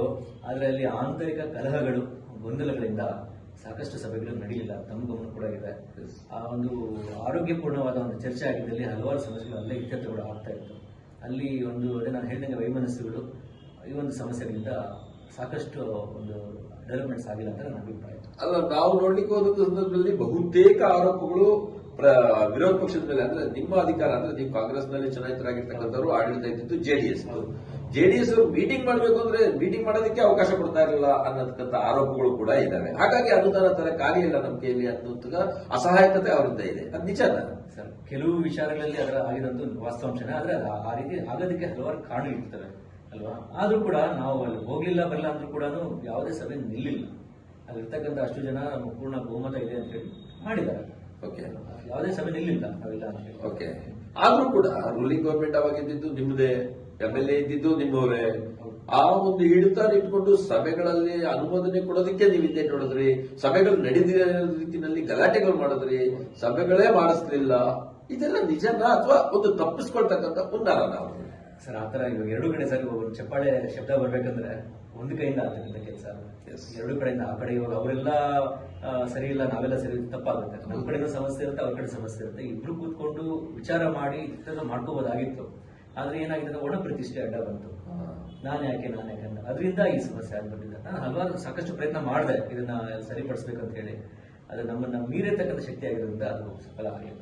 ಹೌದು, ಯಾಕಂದ್ರೆ ನೀವೊಬ್ಬ ಹೈಲಿ ಎಜುಕೇಟೆಡ್ ಕೂಡ, ಜೊತೆಗೆ ಸಾಮಾಜಿಕ ಕಳಕಳಿ ಇರ್ತಕ್ಕಂಥವ್ರು ಕೂಡ. ನಿಮಗೆ ಇಂಥ ಸಂದರ್ಭಗಳಲ್ಲಿ ಎಷ್ಟು ಮಾತ್ರ ನೋವಾಯ್ತು ಸರ್? ಬಹಳಷ್ಟು ನೋವಾಯ್ತು ಸರ್. ಯಾಕೆ ಅಂತ ಹೇಳಿದ್ರೆ ಕೂತ್ಕೊಂಡಾಗ ಏನಾಗುತ್ತೆ ಹೇಳಿದ್ರೆ, ನಾವು ಬಂದಿರ್ತಕ್ಕಂಥ ನಮ್ಮ ಜನರಿಗೆ ಮಾತು ಕೊಟ್ಟಿದ್ದೀವಿ, ನಿಮಗೆ ಮೂಲಭೂತ ಸೌಕರ್ಯಗಳು ಕೊಡ್ತೀವಿ, ನಮ್ಮ ಏನೇನು ನಾವು ಆಶ್ವಾಸನೆಗಳೆಲ್ಲ ಈಡೇರಿಸ್ತೀವಿ ಅಂತ ಹೇಳಿ. ಅಲ್ಲಿ ನಾವು ಕೊಟ್ಟಿರೋ ಆಶ್ವಾಸನೆಗಳಿಗೂ ಇಲ್ಲಿ ನಡೀತಾ ಇರೋದಕ್ಕೂ ಅಜಗಜಾಂತರ ಇದೆ. ಬಹಳಷ್ಟು ನೋವಾಗುತ್ತೆ. ಹೌದು, ಇದು ಪ್ರತಿಯೊಬ್ಬ ಸದಸ್ಯರಿಗೂ ನೋವು ಶುರು ಮಾಡಿರುತ್ತೆ ಅಲ್ವಾ ಸಾಮಾನ್ಯವಾಗಿ? ಸರ್ ಇಲ್ಲಿ ನೋಡಿ, 31 ಜನಕ್ಕೂ ಈ ನೋವು ಇರುತ್ತೆ. ಮೇಲ್ಗಡೆ ಅವ್ರು ಹೇಳ್ಕೊಂಡೇ ಇರ್ಬೋದು ನಾವು ಆಶ್ವಾಸನೆಗಳೆಲ್ಲ ಈಡೇರಿಸ್ತೀವಿ ಅಂತ ಹೇಳಿ. ಅಲ್ಲಿ ನಾವು ಕೊಟ್ಟಿರೋ ಆಶ್ವಾಸನೆಗಳಿಗೂ ಇಲ್ಲಿ ನಡೀತಾ ಇರೋದಕ್ಕೂ ಅಜಗಜಾಂತರ ಇದೆ. ಬಹಳಷ್ಟು ನೋವಾಗುತ್ತೆ. ಹೌದು, ಇದು ಪ್ರತಿಯೊಬ್ಬ ಸದಸ್ಯರಿಗೂ ನೋವು ಶುರು ಮಾಡಿರುತ್ತೆ ಅಲ್ವಾ ಸಾಮಾನ್ಯವಾಗಿ? ಸರ್ ಇಲ್ಲಿ ನೋಡಿ, 31 ಜನಕ್ಕೂ ಈ ನೋವು ಇರುತ್ತೆ. ಮೇಲ್ಗಡೆ ಅವ್ರು ಹೇಳ್ಕೊಂಡೇ ಇರ್ಬೋದು, ಪ್ರತಿಯೊಬ್ಬರು ಯಾಕೆ ಅಂತ ಹೇಳಿದ್ರೆ ಸರ್, ಆತ್ಮಸಾಕ್ಷಿ ಅಂತ ಒಂದಿರುತ್ತೆ. ನಾವು ಯಾರಿಗೂ ಉತ್ತರಗಳು ಬೇಕಾದ್ರೆ ನಮ್ಮ ಆತ್ಮಸಾಕ್ಷಿನ ಆನ್ಸರ್ ಮಾಡ್ಬೇಕಂತ ಹೇಳಿದ್ರೆ ನಾವು ಪ್ರಕಾರ ನಡ್ಕೊಂಡಿರ್ಬೇಕಾಗುತ್ತೆ. ಯಾವಾಗ ಕೆಲಸ ಆಗಿರಲ್ಲ ಜನರ ಮುಂದೆ ನಾವೇನಂತ ಆನ್ಸರ್ ಮಾಡಕ್ಕಾಗುತ್ತೆ. ಆದ್ರೆ ಈಗ ನೀವು ಹೇಳ್ತಾ ಇರ್ತಕ್ಕಂಥ ಮಾತುಗಳನ್ನ ನಾವು ನೋಡ್ಲಿಕ್ಕೆ ಒಂದು ಸಂದರ್ಭದಲ್ಲಿ ಹೊಸದಾಗಿ ಆಡಳಿತ, ಅಂದ್ರೆ ರಾಜ್ಯದಲ್ಲಿ ಚುನಾವಣೆ ನಡೀತು, ಹೊಸ MLA ಇಲ್ಲಿ ಆದ್ರು, ಹೊಸ MLA ಬಂದ ನಂತರ ನಗರದಲ್ಲಿ ಬಹಳಷ್ಟು ಅವ್ಯವಸ್ಥೆಗಳಿದೆ ಅಂತ ಶಾಸಕರು ಕ್ಷೇತ್ರಕ್ಕೆ ಓಡಾಡಿದ್ರು ಅಂತಕ್ಕಂಥ ಮಾತುಗಳು ಸಾರ್ವಜನಿಕ ವಲಯದಲ್ಲಿ ಬಹಳಷ್ಟು ಕೇಳಬಹುದು. ಸ್ವಚ್ಛತೆಗೆ 65 ಲಕ್ಷ ಖರ್ಚು ಮಾಡಿದ್ರು, ನೀರಿಗೆ ಅಷ್ಟು ಖರ್ಚು ಮಾಡಿದ್ರು, ಬೀದಿ ದೀಪಗಳಿಗೆ ಇಷ್ಟು ಖರ್ಚು ಮಾಡಿದ್ರು ಅಂತ ಪ್ರಚಾರ ಮಾಡ್ಕೊತಾ ಇದ್ದಾರ ಅಥವಾ ನಿಜವಾಗ್ಲೂ ನಡೆದಿದೆಯಾ ಸರ್? ಇಲ್ಲ ಸರ್, ಆಗಿದೆ ನೋಡಿ. ಇವಾಗ ನಮ್ಮ ವಿರೋಧ ಪಕ್ಷದ ಒಂದು ಶಾಸಕರ ಆಯ್ಕೆಯಾಗಿ ಬಂದಿದ್ರು ಕೂಡ ಅವ್ರ ಬಗ್ಗೆ ನಾನು ಹೆಮ್ಮೆಯಿಂದ ಹೇಳ್ತೀನಿ. ಅವರು ಮಾಡಿರ್ತಕ್ಕಂಥ ಎಲ್ಲ ಸಾರ್ವಜನಿಕ ವಲಯದ ಕೆಲಸಗಳು ಸಾಕಷ್ಟು ಶ್ಲಾಘನೀಯ. ಯಾಕೆಂದ್ರೆ ಅವ್ರು ಬರ್ತಿದ್ದಂಗೆ ಇಡೀ ನಗರವನ್ನು ಸ್ವಚ್ಛ ಮಾಡ್ತಕ್ಕಂಥ ಕೆಲಸ ಮಾಡಿದ್ರು ಫಸ್ಟ್. ಓಕೆ, ಅದಾದ ನಂತರ ಯಾವ ರೀತಿ ನಡೀತು ಸರ್ ಅದು ಸ್ವಚ್ಛ ಅಂದ್ರೆ ಯಾವ ರೀತಿ? ಸರ್ ಈಗ ನೋಡಿ, ನಗರಸಭೆಯಿಂದ ಸ್ವಲ್ಪ ಪೌರಕಾರ್ಮಿಕ ಕಳಿಸ್ಕೊಟ್ರು, ಆದ್ರೆ ಅಷ್ಟು ಪೂರ್ಣ ಪ್ರಮಾಣವಾಗಿ ಆಗ್ಲಿಲ್ಲ. ಶಾಸಕರೇ ಅವ್ರ ಕಡೆಯಿಂದ ಒಂದು JCB ಆಗ್ಲಿ ಟ್ರ್ಯಾಕ್ಟರ್ ಆಗ್ಲಿ ಕಳಿಸಿ ಪ್ರತಿನಿತ್ಯ ಇಷ್ಟು ಜನ ಅಂತ ಬಿಟ್ಟು ಇಡೀ ಊರ್ನ ಒಂದ್ ಕಡೆಯಿಂದ ಶುಭ್ರ ಮಾಡ್ಕೊಂಡು ಬಂದ್ರು. ಅದು ನಾವು ವಾಸ್ತವಾಂಶವನ್ನು ನೋಡಿದೀವಿ, ಅದ್ರ ಮಾಹಿತಿ ಇದೆ ನಮ್ಗೆ. ಇದಾದ ನಂತರ ಬೀದಿ ದೀಪಗಳು ಇವಾಗ ನಮ್ಮ ವಾರ್ಡಲ್ಲಿ ನಾವು ಸ್ವಂತವಾಗಿ ಹಾಕ್ಸಿದ್ವಿ, ತೊಂದರೆ. ಬಟ್ ಎಲ್ಲ ವಾರ್ಡ್ಗಳು ಆತರ ಇರಲಿಲ್ಲ, ಸಮಸ್ಯೆ ಇರೋದ್ರಿಂದ ಸುಮಾರು 26-27 ಲಕ್ಷದವರೆಗೂ ಬೀದಿ ದೀಪಗಳು ಖುದ್ದಾಗಿ ಹಾಕ್ಸಿದ್ದಾರೆ. ಎರಡನೇ ಮಾತಿಲ್ಲ ಸರ್. ಆದ್ರೆ ನನ್ನ ಪ್ರಶ್ನೆ ಏನಂದ್ರೆ, ಒಬ್ಬ ಜನಪ್ರತಿನಿಧಿಯಾಗಿ ಆಯ್ಕೆ ಆಗ್ತಕ್ಕಂಥದ್ದು ಸರ್ಕಾರದಿಂದ ಅನುದಾನ ತಂದು ಅದನ್ನ ಬಡದಾಡಿ ಆದ್ರೂ ತಂದು ಅನುದಾನನ ಕ್ಷೇತ್ರದಲ್ಲಿ ಅಭಿವೃದ್ಧಿ ಮಾಡ್ತಕ್ಕಂಥದ್ದು. ಆದ್ರೆ MLA ಎಲ್ಲೋ ಒಂದ್ ಕಡೆ ಶಾಸಕರು, ಈ ಭಾಗದ ಶಾಸಕರು ಎಲ್ಲೋ ಒಂದ್ ಕಡೆ ಫೈಲ್ಯೂರ್ ಆದ್ರು ಆ ವಿಚಾರದಲ್ಲಿ ಅಂತ ಅನ್ಸಲ್ವಾ? ಇಲ್ಲ ಸರ್, ಯಾಕೆಂದ್ರೆ ನನಗಿರ್ತಕ್ಕಂಥ ಮಾಹಿತಿ ಪ್ರಕಾರ ಅವರು ಶಿಡ್ಲಘಟ್ಟ ನಗರವನ್ನು ಮಾತ್ರ ಅಲ್ಲ, ಇಡೀ ತಾಲೂಕನ್ನು ಮಾದರಿ ಮಾಡ್ಬೇಕಂತ ಹೇಳಿ ಒಂದು ಹೋರಾಟ ಮಾಡ್ತಾ ಇದ್ದಾರೆ. ಯಾಕೆಂತ ಹೇಳಿದ್ರೆ ಹಲವಾರು ಬಾರಿ ನಾನು ಈ ನೀರಿನ ವಿಚಾರಗಳಲ್ಲಿ ನಾನು ಅವ್ರನ್ನ ಭೇಟಿ ಮಾಡಿದ್ದೀನಿ. ಸಮಸ್ಯೆ ಈ ರೀತಿ ಇದೆ, ತಾವು ಇದಕ್ಕೆ ಏನಾದ್ರು ಒಂದು ಪರಿಷ್ಕಾರ ಕೊಡಬೇಕಂತ ಹೋದಾಗ ಅವರು ತಮ್ಮ ಮನದಾಳದ ಮಾತನ್ನು ನಮ್ಮಲ್ಲಿ ಹಂಚ್ಕೊಂಡಿದ್ದಾರೆ. ಇಲ್ಲ, ನಾವು ಈ ತರ ವ್ಯವಸ್ಥೆ ಮಾಡ್ಬೇಕು ಅನ್ಕೊಂಡಿದ್ದೀವಿ ನಗರದಲ್ಲಿ, ಅದರಲ್ಲಿ ಇರ್ತಕ್ಕಂಥ ಅನುದಾನಗಳ ಸಮಸ್ಯೆ ಇದೆ ಅಥವಾ ಅಧಿಕಾರಿಗಳ ಒಂದು ಸದಸ್ಯರ ಒಂದು ಹೊಂದಾಣಿಕೆ ಕೊರತೆಯಿಂದ ಇರೋ ಸಮಸ್ಯೆಗಳಾಗಿದೆ, ಇದೆಲ್ಲ ಬದಲಾಯಿಸಿ ಅಂತ ಹೇಳಿದ್ದಾರೆ. ಈಗ ನಮಗೆ ಬಂದಿರತಕ್ಕಂಥ ಮಾಹಿತಿ ಪ್ರಕಾರ ಅಮೃತ್ ಯೋಜನೆ ಅಡಿ ಇಡೀ ನಗರಕ್ಕೆ 24 ಗಂಟೆ ನೀರು ಕೊಡ್ತಕ್ಕಂಥ ಒಂದು ಕೆಲಸಕ್ಕೆ ಅವರು ಕೈ ಹಾಕಿದ್ದಾರೆ. 100% ಅಲ್ಲಿ ಸಕ್ಸಸ್ ಕೂಡ ಆಗ್ತಾರೆ ಅಂತ ಹೇಳಿ ನನಗೆ ನಂಬಿಕೆ. ಸರ್, ಅಮೃತ್ ತಂದಾಗ ನನಗೆ ಅನ್ನಿಸ್ತಾ ಇದೆ, ಅದು ಇವತ್ತು ಯೋಜನೆ ಶುರು ಮಾಡಿದ್ದಾರೆ. ಇವತ್ತು ಗಿಡ ನೆಟ್ರೆ ಇವತ್ತೇ ಹಣ್ಣು ಕಿತ್ಕೊಳಕ್ ಆಗಲ್ಲ. ಮಿನಿಮಮ್ ಅಂದ್ರೂ 10-15 ವರ್ಷಗಳ ಯೋಜನೆಗಳು. ಯಾಕಂದ್ರೆ ಸರ್ಕಾರದಲ್ಲಿ ಎತ್ತಿನ ಹೊಳೆ ಯೋಜನೆ ಶುರುವಾಗಿನೇ 20-25 ವರ್ಷ ಆಗೋಯ್ತು. ಅಂತ ಯೋಜನೆ ಇಂತ ಒಂದು ಕುಗ್ರಾಮಕ್ಕೆ ಒಂದು ಅಮೃತ ಯೋಜನೆ ತರ್ತಾರೆ, ಎಲ್ಲೋ ಯಾವ್ದೋ ಕೆರೆಯಿಂದ ನೀರು ತರ್ತಾರೆ. ಇದನ್ನ ನಂಬಬಹುದು ನಾವು. ಸರಿ, ಯಾಕೆ ನಂಬೇಕಂತ ಹೇಳಿದ್ರೆ ಈಗ ಜನ ಈಗ ಬದಲಾವಣೆ ಬಯಸಿದ್ದಾರೆ. ಇಷ್ಟು ವರ್ಷಗಳಾದ್ಮೇಲೆ ಒಂದು ಹೊಸ ಒಂದು ಮುಖವನ್ನು ಆಯ್ಕೆ ಮಾಡಿದ್ರೆ ನಮ್ಗೆ ಏನಾದ್ರು ಮಾಡ್ಕೊಡಿ ಅಂತ ಹೇಳಿದಾಗ ಅವ್ರಿಗೂ ಅದನ್ನ ಮನಸ್ಸಲ್ಲಿ ಇರುತ್ತೆ. ಹೊಸದಾಗಿ ಆಯ್ಕೆ ಆಗಿ ಬಂದಿದ್ದೀನಿ, ನಮ್ಮ ಕೈಲಾಗಿ ಮಾಡ್ಬೇಕಂತ ಅವ್ರ ಮನಸ್ಸಲ್ಲಿ ಇರುತ್ತೆ. ಮತ್ತು ಈ ವಿಚಾರದಲ್ಲಿ, ನೀರಿನ ವಿಚಾರದಲ್ಲಿ ರಾಜಕೀಯ ಮಾಡ್ತಕ್ಕಂಥ ವಿಚಾರ ಅಲ್ವೇ ಅಲ್ಲ. ಅವರು ಬಯಸಿದ ಆದಲ್ಲಿ ಎಲ್ಲಾ ಪಕ್ಷಗಳು ನಿಷ್ಪಕ್ಷಪಾತವಾಗಿ ಕೈ ಜೋಡಿಸಿ ಈ ಒಂದು ಕಾರ್ಯ ಬೇಕಂದ್ರೆ ನಮ್ಮ ಊರು ಅಭಿವೃದ್ಧಿ ಆಗ್ತದೆ ಅಂತ ಹೇಳಿದ್ರೆ ರಾಜಕೀಯ ಮಾಡೋ ವಿಚಾರ ಅಲ್ವೇ ಅಲ್ಲ. ಇದರಲ್ಲಿ ಅವ್ರಿಗೂ ಕೂಡ ಇದು ಶಿಡ್ಲಘಟ್ಟ ನಗರಕ್ಕೆ ನೀರು ಕೊಡಲೇಬೇಕು ಅಂತ ಅವ್ರ ಮನಸ್ಸಲ್ಲಿ. ಯಾಕೆಂತ ಹೇಳಿದ್ರೆ ಪ್ರತಿ ಸಲ ನಾನು ಕೊಡಲೇಬೇಕು ವಿಚಾರ ಹೇಳಿದಾಗ ಅವ್ರಿಗೆ ಇದ್ರ ಬಗ್ಗೆ ಸಾಕಷ್ಟು ಸಮಸ್ಯೆಗಳು ಇದರ ಅರಿವಾಗಿದೆ. ಅವ್ರಿಗೆ ಒಂದು ನಿರಂತರ ನೀರಿನ ಸೌಲಭ್ಯ ಕೊಟ್ಟರೆ ಇವೆಲ್ಲ ಸಮಸ್ಯೆಗಳು ಯಾರು ಇರೋದಿಲ್ಲ. ಅದಕ್ಕೊಂದು ಶಾಶ್ವತವಾದ ಪರಿಹಾರ ಹುಡುಕ್ಬೇಕಂತ ಈ ಕೆಲಸಕ್ಕೆ ಅವ್ರು ಕೈ ಹಾಕಿದ್ದಾರೆ. ಎಲ್ಲ ಪಕ್ಷಗಳು ನಾವು ಕೂಡ ಅವರಿಗೆ 100% ಸಹಕಾರ ಇದೆ ಈ ವಿಚಾರದಲ್ಲಿ. ಓಕೆ, ಇದು ಅದೃಷ್ಟದ ಮಾತಾಡ್ತಿರ್ಬೋದು. ಯಾಕಂದ್ರೆ ಪ್ರತಿಪಕ್ಷದವರು ಕೂಡ ಸಪೋರ್ಟ್ ಮಾಡ್ಕೊಂಡು ನಿಂತಿದ್ದೀರಿ ಅಂದ್ರೆ ಏನೋ ಒಂದು ಯೋಜನೆ ಜನರಿಗೆ ತಲುಪಲಿ ಅಂತಕ್ಕಂಥ ಆಸೆ ನಿಮ್ದು. ಆದ್ರೆ ಇದು ಸಾಧ್ಯ ಆಗುತ್ತಾ? ಯಾಕೆಂದ್ರೆ ಇಲ್ಲಿ ಒಂದೇ ಇಂಟ್ರೂಟ್ ಮಾಡ್ತೀನಿ ನಿಮ್ಮನ್ನ. ಯಾಕಂದ್ರೆ ಇರ್ತಕ್ಕಂಥದ್ದು ಕಾಂಗ್ರೆಸ್ ಸರ್ಕಾರ, ಇಲ್ಲಿರ್ತಕ್ಕಂಥದ್ದು JDS MLA, ನೀವು ಕಾಂಗ್ರೆಸ್ ನಗರಸಭಾ ಸದಸ್ಯರು. ಅನುದಾನ ತರಬೇಕು ಅಂತಂದ್ರೆ ನಿಮ್ಮ ಹೋರಾಟನೂ ಬಹಳಷ್ಟು ಅನಿವಾರ್ಯತೆ ಇದೆ. ಇಂತಹ ಸಂದರ್ಭದಲ್ಲಿ ನಿಮ್ಮ ಸಪೋರ್ಟ್ ಶಾಸಕರಿಗೆ ಸಿಗ್ತಾ ಇದೆಯಾ? ಅನುದಾನ ತರ್ತಾರಾ? ಇಲ್ಲಿಗೆ ಕ್ಷೇತ್ರ ಅಭಿವೃದ್ಧಿ ಆಗುತ್ತಾ? ಅದೇ ಒಂದೇ ಮಾತು ಹೇಳ್ಬೇಕಂದ್ರೆ ಇಲ್ಲಿ ಬೇಕಾಗಿರ್ತಕ್ಕಂಥ ಇಚ್ಛಾಶಕ್ತಿ. ನಮ್ಮ ಊರು ಬದಲಾವಣೆ ಆಗಬೇಕು. ನಮ್ಮ ಅವಧಿ ಜನ ಆಯ್ಕೆ ಮಾಡಿ ಕಳಿಸಿದ್ರೆ ನಮ್ಮ ಅವಧಿ ನಾವೇನ್ ಮಾಡಿದ್ವಿ, ನೆಕ್ಸ್ಟ್ ನಾವು ಆಯ್ಕೆ ಬರ್ತೀವಿ ಬಿಡೋದು ದೇವ್ರ ಕೊಟ್ಟಿರೋ ವಿಚಾರ. ಇವಾಗ ಇರ್ತಕ್ಕಂಥ ಸಂದರ್ಭದಲ್ಲಿ ನಾವು ಏನ್ ಮಾಡಬಹುದು, ನಮ್ಮ ಜವಾಬ್ದಾರಿ ಇದೆ. ನಮ್ಮ ಸಹಕಾರ 100% ಎಲ್ಲರೂ ಪ್ರತಿಯೊಬ್ಬರಿಗೂ ಇದೆ. ಇವರು ನಮ್ಮ JDS ಅವರಾಗಿರ್ಬೋದು, BJP ಅವರು, ಕಾಂಗ್ರೆಸ್ ಅಂತಲ್ಲ, ಊರಿನ ಹಿತದೃಷ್ಟಿಯಿಂದ ಯಾರೇ ಏನೇ ಊರಿನ ಅಭಿವೃದ್ಧಿ ಕೆಲಸ ಮಾಡೋದಂದ್ರೆ ಸಂಪೂರ್ಣವಾಗಿ ಬೆಂಬಲ ನಾವು ಕೊಟ್ಟೇ ಕೊಡ್ತೀವಿ. ಅವ್ರ ಜೊತೆ ಕೈಗೂಡಿ ನಾವು ಕೂಡ ಅನುದಾನ ತಗೊಳ್ಳೋಕೆ ಪ್ರಯತ್ನ. ಸರ್, ಈಗ ರಾಜಕೀಯದಲ್ಲಿ ಮಾತಾಡ್ಲಿಕ್ಕೆ ಹೋದಂತ ಸಂದರ್ಭದಲ್ಲಿ ಪ್ರತಿಪಕ್ಷದವ್ರನ್ನ ಹೀಗೆ ಎಳೆಯೋದು ಹಾಗೆ ಎಳೆಯೋದು ಇದು ಕಾಮನ್ ಥಿಂಗ್. ಹೌದು. ಆದ್ರೆ ನಾನು ಇಷ್ಟು ಮಾತುಗಳಲ್ಲಿ ನಿಮ್ ಜೊತೆ ಮಾತಾಡ್ತಾ ಇರ್ತಕ್ಕಂಥ ಸಂದರ್ಭದಲ್ಲಿ ಶಾಸಕರ ಒಂದು ಕಾರ್ಯವೈಖರಿಯನ್ನು ಕೂಡ ನೀವು ಒಪ್ಕೊಂತಾನೆ ಇದ್ದೀರಿ, ಅವ್ರನ್ನೇನು ತೆಗಳ್ತಾ ಇಲ್ಲ. ಇಂಥ ಸಂದರ್ಭದಲ್ಲಿ ನೀವು ಮತ್ತು ಅಂದ್ರೆ ಕಾಂಗ್ರೆಸ್ನ ಆಯ್ಕೆಯಾದ ಜನಪ್ರತಿನಿಧಿಗಳು ಮತ್ತು ಶಾಸಕರು, ಈಗಾಗಲೇ ಆಯ್ಕೆಯಾಗಿರ್ತಕ್ಕಂಥ JDS ಶಾಸಕರು ಇಬ್ಬರೂ ಹೊಂದಾಣಿಕೆ ಮಾಡಿಕೊಂಡು ಈ ಕ್ಷೇತ್ರಕ್ಕೆ ಏನಾದ್ರೂ ಮಾಡಬಹುದಾ? 100% ಯಾವ ರೀತಿ ಮಾಡಬಹುದು? ಅಲ್ಲ, ಇವಾಗ ಅವ್ರು ಯಾವ ರೀತಿ ಒಂದು ಅವ್ರದ್ದೇ ಆಗಿರ್ತಕ್ಕಂಥ ಒಂದು ಯೋಜನೆಗಳು ಅವರು ಹಾಕೊಂಡಿರ್ತಾರೆ, ನಮ್ಗೆ ಆಗಿರ್ತಕ್ಕಂಥ ಯೋಜನೆಗಳು ನಮಗೂ ಇರ್ತವೆ. ಈ ತರ ನಾವೆಲ್ಲ ಒಂದು ನಗರಸಭೆಯಲ್ಲ ಮತ್ತೊಂದು ಕಡೆ ಎಲ್ಲ ನಾವು ಭೇಟಿ ಮಾಡಿ ಕೂತ್ಕೊಂಡಾಗ ಇಲ್ಲಿ ಊರಿನ ಅಭಿವೃದ್ಧಿ ವಿಚಾರ ಪ್ರಸ್ತಾಪ ಆದಾಗ ನಮ್ಮ ಅಭಿಪ್ರಾಯ ಈ ತರ ಇದೆ ಅಂತ ಹೇಳಿ ನಾವು ಜೊತೆಗೆ ಹೋಗಿ ಅನುದಾನ ತರದಲ್ಲಿ ಏನೇನು ತಪ್ಪಿಲ್ಲ ಅದರಲ್ಲಿ. ಯಾಕೆಂತ ಹೇಳಿದ್ರೆ ಗೆಲ್ಲುವವರೆಗೂ ರಾಜಕೀಯ ಮೇಲೆ ನಾವು ಏನಕ್ಕೋಸ್ಕರ ಜನ ಆಯ್ಕೆ ಮಾಡಿ ಕಳಿಸಿದ್ರೆ ನಮ್ಮೆಲ್ಲ ನಮ್ಮ ಒಂದು ಸಮಸ್ಯೆಗಳು ಇತ್ಯರ್ಥ ಮಾಡ್ರಪ್ಪ ಅಂತ ಹೇಳಿ ಕಳಿಸಿರ್ತಕ್ಕಂಥದ್ದು. ಅವ್ರ ಜೊತೆ ಕೈಗೂಡಿ ನಾವು ಕೂಡ ಅನುದಾನ ತರೋದಕ್ಕೆ ಪ್ರಯತ್ನ. ಸರ್, ಈಗ ರಾಜಕೀಯದಲ್ಲಿ ಮಾತಾಡ್ಲಿಕ್ಕೆ ಹೋದಂತ ಸಂದರ್ಭದಲ್ಲಿ ಪ್ರತಿಪಕ್ಷದವ್ರನ್ನ ಹೀಗೆ ಎಳೆಯೋದು ಹಾಗೆ ಎಳೆಯೋದು ಇದು ಕಾಮನ್ ಥಿಂಗ್. ಹೌದು. ಆದ್ರೆ ನಾನು ಇಷ್ಟು ಮಾತುಗಳಲ್ಲಿ ನಿಮ್ ಜೊತೆ ಮಾತಾಡ್ತಾ ಇರ್ತಕ್ಕಂಥ ಸಂದರ್ಭದಲ್ಲಿ ಶಾಸಕರ ಒಂದು ಕಾರ್ಯವೈಖರಿಯನ್ನು ಕೂಡ ನೀವು ಒಪ್ಕೊಂತಾನೆ ಇದ್ದೀರಿ, ಅವ್ರನ್ನೇನು ತೆಗಳ್ತಾ ಇಲ್ಲ. ಇಂಥ ಸಂದರ್ಭದಲ್ಲಿ ನೀವು ಮತ್ತು ಅಂದ್ರೆ ಕಾಂಗ್ರೆಸ್ನ ಆಯ್ಕೆಯಾದ ಜನಪ್ರತಿನಿಧಿಗಳು ಮತ್ತು ಶಾಸಕರು, ಈಗಾಗಲೇ ಆಯ್ಕೆಯಾಗಿರ್ತಕ್ಕಂಥ ಜೆಡಿಎಸ್ ಶಾಸಕರು ಇಬ್ಬರೂ ಹೊಂದಾಣಿಕೆ ಮಾಡಿಕೊಂಡು ಈ ಕ್ಷೇತ್ರಕ್ಕೆ ಏನಾದರೂ ಮಾಡಬಹುದಾ? 100% ಯಾವ ರೀತಿ ಮಾಡಬಹುದು?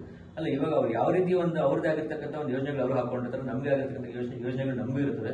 ಈ ತರ ನಾವೆಲ್ಲ ಒಂದು ನಗರಸಭೆಯಲ್ಲ ಮತ್ತೊಂದು ಕಡೆ ಎಲ್ಲ ನಾವು ಭೇಟಿ ಮಾಡಿ ಕೂತ್ಕೊಂಡಾಗ ಇಲ್ಲಿ ಊರಿನ ಅಭಿವೃದ್ಧಿ ವಿಚಾರ ಪ್ರಸ್ತಾಪ ಆದಾಗ ನಮ್ಮ ಅಭಿಪ್ರಾಯ ಈ ತರ ಇದೆ ಅಂತ ಹೇಳಿ ನಾವು ಜೊತೆಗೆ ಹೋಗಿ ಅನುದಾನ ತರದಲ್ಲಿ ಏನೇನು ತಪ್ಪಿಲ್ಲ ಅದರಲ್ಲಿ. ಯಾಕೆಂತ ಹೇಳಿದ್ರೆ ಗೆಲ್ಲುವವರೆಗೂ ರಾಜಕೀಯ ಮೇಲೆ ನಾವು ಏನಕ್ಕೋಸ್ಕರ ಜನ ಆಯ್ಕೆ ಮಾಡಿ ಕಳಿಸಿದ್ರೆ ನಮ್ಮ ಒಂದು ಸಮಸ್ಯೆಗಳು ಇತ್ಯರ್ಥ ಮಾಡ್ರಪ್ಪ ಅಂತ ಹೇಳಿ ಕಳಿಸಿರ್ತಕ್ಕಂಥದ್ದು. ಇದ್ರಲ್ಲಿ ರಾಜಕೀಯ ಮಾಡೋದು ವಿಚಾರ ಎಂತದಿದೆ. ಆದ್ರೆ ಇಲ್ಲಿ ಒಂದು ಸಮಸ್ಯೆ ಏನಾಗ್ತಾ ಇದೆ ಅಂದ್ರೆ ನಿಮ್ಮ ನಾಯಕರುಗಳೇ ನಿಮಗಿಲ್ಲ. ನೀವು ಯಾರನ್ನ ನಾಯಕರು ಅಂತ ಡಿಸೈಡ್ ಮಾಡೋದಕ್ಕೆ ನಿಮಗೆ ತೊಂದರೆ ಆಗ್ತಾ ಇದೆ. ಇದು ವಾಸ್ತವಾಂಶ. ಇದರಲ್ಲಿ ಎರಡು ಮಾತಿಲ್ಲ. ಯಾಕಂದ್ರೆ ಇವತ್ತು ನೀವು ರಾಜೇಗೌಡ ಅಂತಾನೂ ಹೇಳಕ್ಕಾಗಲ್ಲ, ಪುಟ್ಟು ಆಂಜನಪ್ಪ ಅಂತಾನೂ ಹೇಳಕ್ಕಾಗಲ್ಲ, ಇನ್ನ XYZ ಇನ್ನೊಬ್ಬರು ಯಾರನ್ನ ಭೂಮಿಯವರು ಬರ್ಬೋದು. ಇಂಥ ಸಂದರ್ಭದಲ್ಲಿ ಸರ್ಕಾರದ ಹತ್ರಕ್ಕೆ ನೀವು ಯಾವ ರೀತಿ ಹೋಗ್ತೀರಿ, ಯಾರನ್ನ ಕರ್ಕೊಂಡು ಹೋಗ್ತೀರಿ? ಸರ್, ಈಗ ನೀವು ಒಂದು ಗೊಂದಲದ ವಿಚಾರದಲ್ಲಿ ಸಿಕ್ಕಾಕ್ಸಿಟ್ಟು ನಮ್ಗೆ ಆಯ್ಲಿ ಹೇಳ್ತೀನಿ. ವಿಚಾರ ಏನಂತ ಹೇಳಿದ್ರೆ, ಕಾಂಗ್ರೆಸ್ನ ಭದ್ರಕೋಟೆ ಶಿಡ್ಲಘಟ್ಟ, ಅದ್ರಲ್ಲಿ ಎರಡನೇ ಮಾತಿಲ್ಲ. ಈಗ ಮೊನ್ನೆ ಆಗಿರ್ತಕ್ಕಂಥ ಚುನಾವಣೆಯಲ್ಲಿ ಕೆಲವು ಗೊಂದಲಿಂದ ಸಮಸ್ಯೆ ಆಗಿರಬಹುದು. ಆದ್ರೆ ಕ್ಷೇತ್ರದ ಮತದಾರರು ಎಲ್ಲರೂ ಕಾಂಗ್ರೆಸ್ನ ಬಿಟ್ಕೊಟ್ಟಿಲ್ಲ. ಈಗ ನಮಗೆ ಶಿಡ್ಲಘಟ್ಟ ತಾಲೂಕಿನ ಹಿರಿಯೂರು ಅಂತ ಹೇಳಿ ನಮ್ಮ ರಾಜಕೀಯ ಗುರುಗಳು ಅಂತ ಹೇಳಿ ಮುನಿಯಪ್ಪನವರಿದ್ದಾರೆ, ಶಶಿಧರ ಮುನಿಯಪ್ಪನವರಿದ್ದಾರೆ. ಶಿಡ್ಲಘಟ್ಟ ತಾಲೂಕಿನಲ್ಲಿ ಕಾಂಗ್ರೆಸ್ನ ಏನೇ ವಿಚಾರಕ್ಕೆ ಬಂದರೂ ಕೂಡ ಅಂತಿಮ ತೀರ್ಮಾನ ಅವ್ರದೇ ಇರುತ್ತೆ. ಅಲ್ಲಿ ಎರಡನೇ ಮಾತಿಲ್ಲ. ಅನುದಾನಗಳ ವಿಚಾರ ಕೂಡ ನಾನು ಪ್ರತಿ ಸಲ ಕೂಡ ನಾನು ಶಶಿಧರ ಮುನಿಯಪ್ಪನವ್ರು ಭೇಟಿ ಮಾಡಿದಾಗ ಅವರು ಒಂದೇ ವಿಚಾರ ಹೇಳ್ತಾರೆ, ಇಲ್ಲಿ ರಾಜಕೀಯ ವಿಚಾರ ಇಲ್ಲ ಆಗಿಲ್ಲ, ನಿಮಗೆ ಏನು ಬೇಕಾಗಿದೆ, ಸರ್ಕಾರದ ಏನು ಆಗ್ಬೇಕಾಗಿದೆ, ನನ್ನ ನೆರವು ನಿಮ್ಗೆ ಎನಿ ಟೈಮ್ ಇದ್ದೇ ಇರುತ್ತೆ, ಖಂಡಿತವಾಗಿ ತಗೊಳ್ಬೋದು ನಮ್ಗೆ ಆಶ್ವಾಸನೆ ಕೊಟ್ಟಿದ್ದಾರೆ. ಇವಾಗ ಇರ್ತಕ್ಕಂಥ ಜಗಳ ಇವತ್ತಿರ್ತ ನಾಳೆ ಹೋಗುತ್ತೆ. ಆದ್ರೆ ನಮಗೆ ಅಂತ ಹೇಳಿ ರಾಜಕೀಯವಾಗಿ ನಮ್ಮ ಬೆನ್ನೆಲುವಾಗಿ 100% ಅವರಿದ್ದಾರೆ.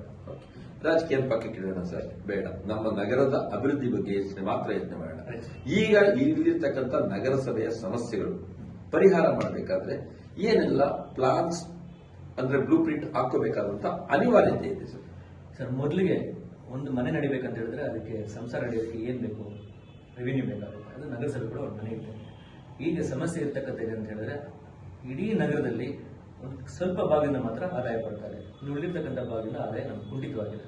ಅದನ್ನ ನಾವು ಆದಾಯ ಬರೋ ವೃತ್ತವನ್ನು ಮಾಡಿಕೊಂಡ್ರೆ ಈಗ ಇರ್ತಕ್ಕಂಥ ಸಮಸ್ಯೆಗಳಲ್ಲಿ 90% ಸಮಸ್ಯೆಗಳು ತನ್ನಿಂದಾನೇ ಕ್ಲಿಯರ್ ಆಗುತ್ತೆ. ಇದರ ಒಂದು ಮುಂದುವರೆದ ಹೆಜ್ಜೆಯಾಗಿ ಈಗ ಬಿ ಖಾತೆ ಮಾಡಬೇಕು ಅಂತ ಹೇಳಿ ಮಾನ್ಯ ಸಚಿವರು ಕೂಡ ಅನೌನ್ಸ್ ಮಾಡಿದ್ರೆ, ಕ್ಯಾಬಿನೆಟ್ ಅಲ್ಲಿ ಪ್ರಸ್ತಾವನೆ ಆಗಿದೆ, ಅನುಮೋದನೆ ಕೂಡ ಸಿಗುತ್ತೆ. ಅದು ಬಂದ ಮೇಲೆ ಶಿಡ್ಲಘಟ್ಟ ನಗರಸಭೆಯಲ್ಲಿ ಇರ್ತಕ್ಕಂಥ ಗ್ರಾಮ ಪಂಚಾಯತ್ ಖಾತೆಗಳೆಲ್ಲ ಬಿ ಖಾತೆಗಳು ನಾವು ಮಾಡ್ತೀವಿ. ನನ್ನ ಗಮನಕ್ಕೆ ಬಂದಂಗೆ ಕನಿಷ್ಠ ಪಕ್ಷ 7 ರಿಂದ 8 ಕೋಟಿ ರೂಪಾಯಿ ನಗರಸಭೆ ಬರುತ್ತೆ. ಬಂದಾಗ ಇರ್ತಕ್ಕಂಥ ಎಲ್ಲ ಏನೇನು ಸಮಸ್ಯೆಗಳಿದೆ ತನ್ನಿಂದಾನೇ ಬಗೆಹರಿಯುತ್ತೆ. ಸರ್, ತುಂಬಾ ಖುಷಿ ಆಯ್ತು ನೀವು ಇಲ್ಲಿ ಬಂದಿದ್ದು ಮತ್ತು ಮನದಾಳದ ಮಾತುಗಳನ್ನ ಬಿಚ್ಚಿ ಯಾವುದೇ ರೀತಿಯಾದಂತ ಏನು ತಡೆ ಇಲ್ದಿರ ಒಪ್ಪನಪ್ಪಾಗಿ ಎಲ್ಲ ವಿಚಾರಗಳನ್ನ ಚರ್ಚೆ ಮಾಡಿದ್ರಿ. ಇನ್ನೇನಾದ್ರೂ ನಿಮಗೆ ನಿಮ್ಮ ಮುಖಾಂತರ ಜನರಿಗೆ ಈ ಶಿಡ್ಲಘಟ್ಟ ನಗರದ ಜನರಿಗೆ ತಿಳಿಸಬೇಕಾದ್ರೆ ಕ್ಯಾಮರಾ ನೋಡ್ಕೊಂಡು ಹೇಳ್ಬೋದು ಸರ್. ಶಿಡ್ಲಘಟ್ಟ ನಾಗರಿಕರಲ್ಲಿ ನನ್ನ ವಿನಂತಿ ಇಷ್ಟೇ, ಇದು ನಮ್ಮ ಊರು, ನಮ್ಮ ಊರಿನ ಅಭಿವೃದ್ಧಿ ನಾವು ಕಟ್ತಕ್ಕಂಥ ಕಂದಾಯಗಳು ಮತ್ತೊಂದರಿಂದ ಡಿಪೆಂಡ್ ಆಗಿರುತ್ತೆ. ಹಾಗಾಗಿ ನಗರಸಭೆ ಈಗಾಗಲೇ ಸಾಕಷ್ಟು ಸಮಸ್ಯೆಗಳಲ್ಲಿ ಬಳಲ್ತಾ ಇದ್ದು ನಾವು ಕಟ್ತಕ್ಕಂಥ ಕಂದಾಯಗಳ ಮೇಲೆ ಅಭಿವೃದ್ಧಿ ಡಿಪೆಂಡ್ ಆಗಿದೆ. ಹಾಗಾಗಿ ಪ್ರತಿಯೊಬ್ಬರು ತಪ್ಪದೆ ತಮ್ಮ ಕಂದಾಯವನ್ನು ಪಾವತಿ ಮಾಡಬೇಕು. ಮತ್ತೆ ಶಿಡ್ಲಘಟ್ಟ ನಗರವನ್ನ ಪ್ಲಾಸ್ಟಿಕ್ ಮುಕ್ತ ನಗರವನ್ನು ಮಾಡಬೇಕಂತ ಹೇಳಿ ನಾವೆಲ್ಲ ಪಣ ಕಟ್ಟಿದ್ದೀವಿ. ದಯವಿಟ್ಟು ನಾನು ತಮ್ಮೆಲ್ಲರೂ ವಿನಂತಿ ಮಾಡ್ಕೊತೀನಿ, ಪ್ರತಿನಿತ್ಯ ಪಿಕಪ್ ವೆಹಿಕಲ್ ಬರ್ತಾ ಇದೆ, ಹಸಿ ಕಸ ಒಣ ಕಸವನ್ನು ವಿಂಗಡಣೆ ಕೊಡೋದ್ರ ಜೊತೆಗೆ ನಾವೆಲ್ಲರೂ ಒಂದು ಊರಿನ ಅಭಿವೃದ್ಧಿಗೆ ಕೈ ಜೋಡಿಸ್ತಾ ಶಿಡ್ಲಘಟ್ಟ ನಗರವನ್ನ ಮಾದರಿ ನಗರವನ್ನು ಮಾಡಬೇಕಂತ ಹೇಳಿ ನಾನು ತಮ್ಮನ್ನೆಲ್ಲ ಅಭಿನಂದಿಸ್ಕೊಳ್ತೀನಿ.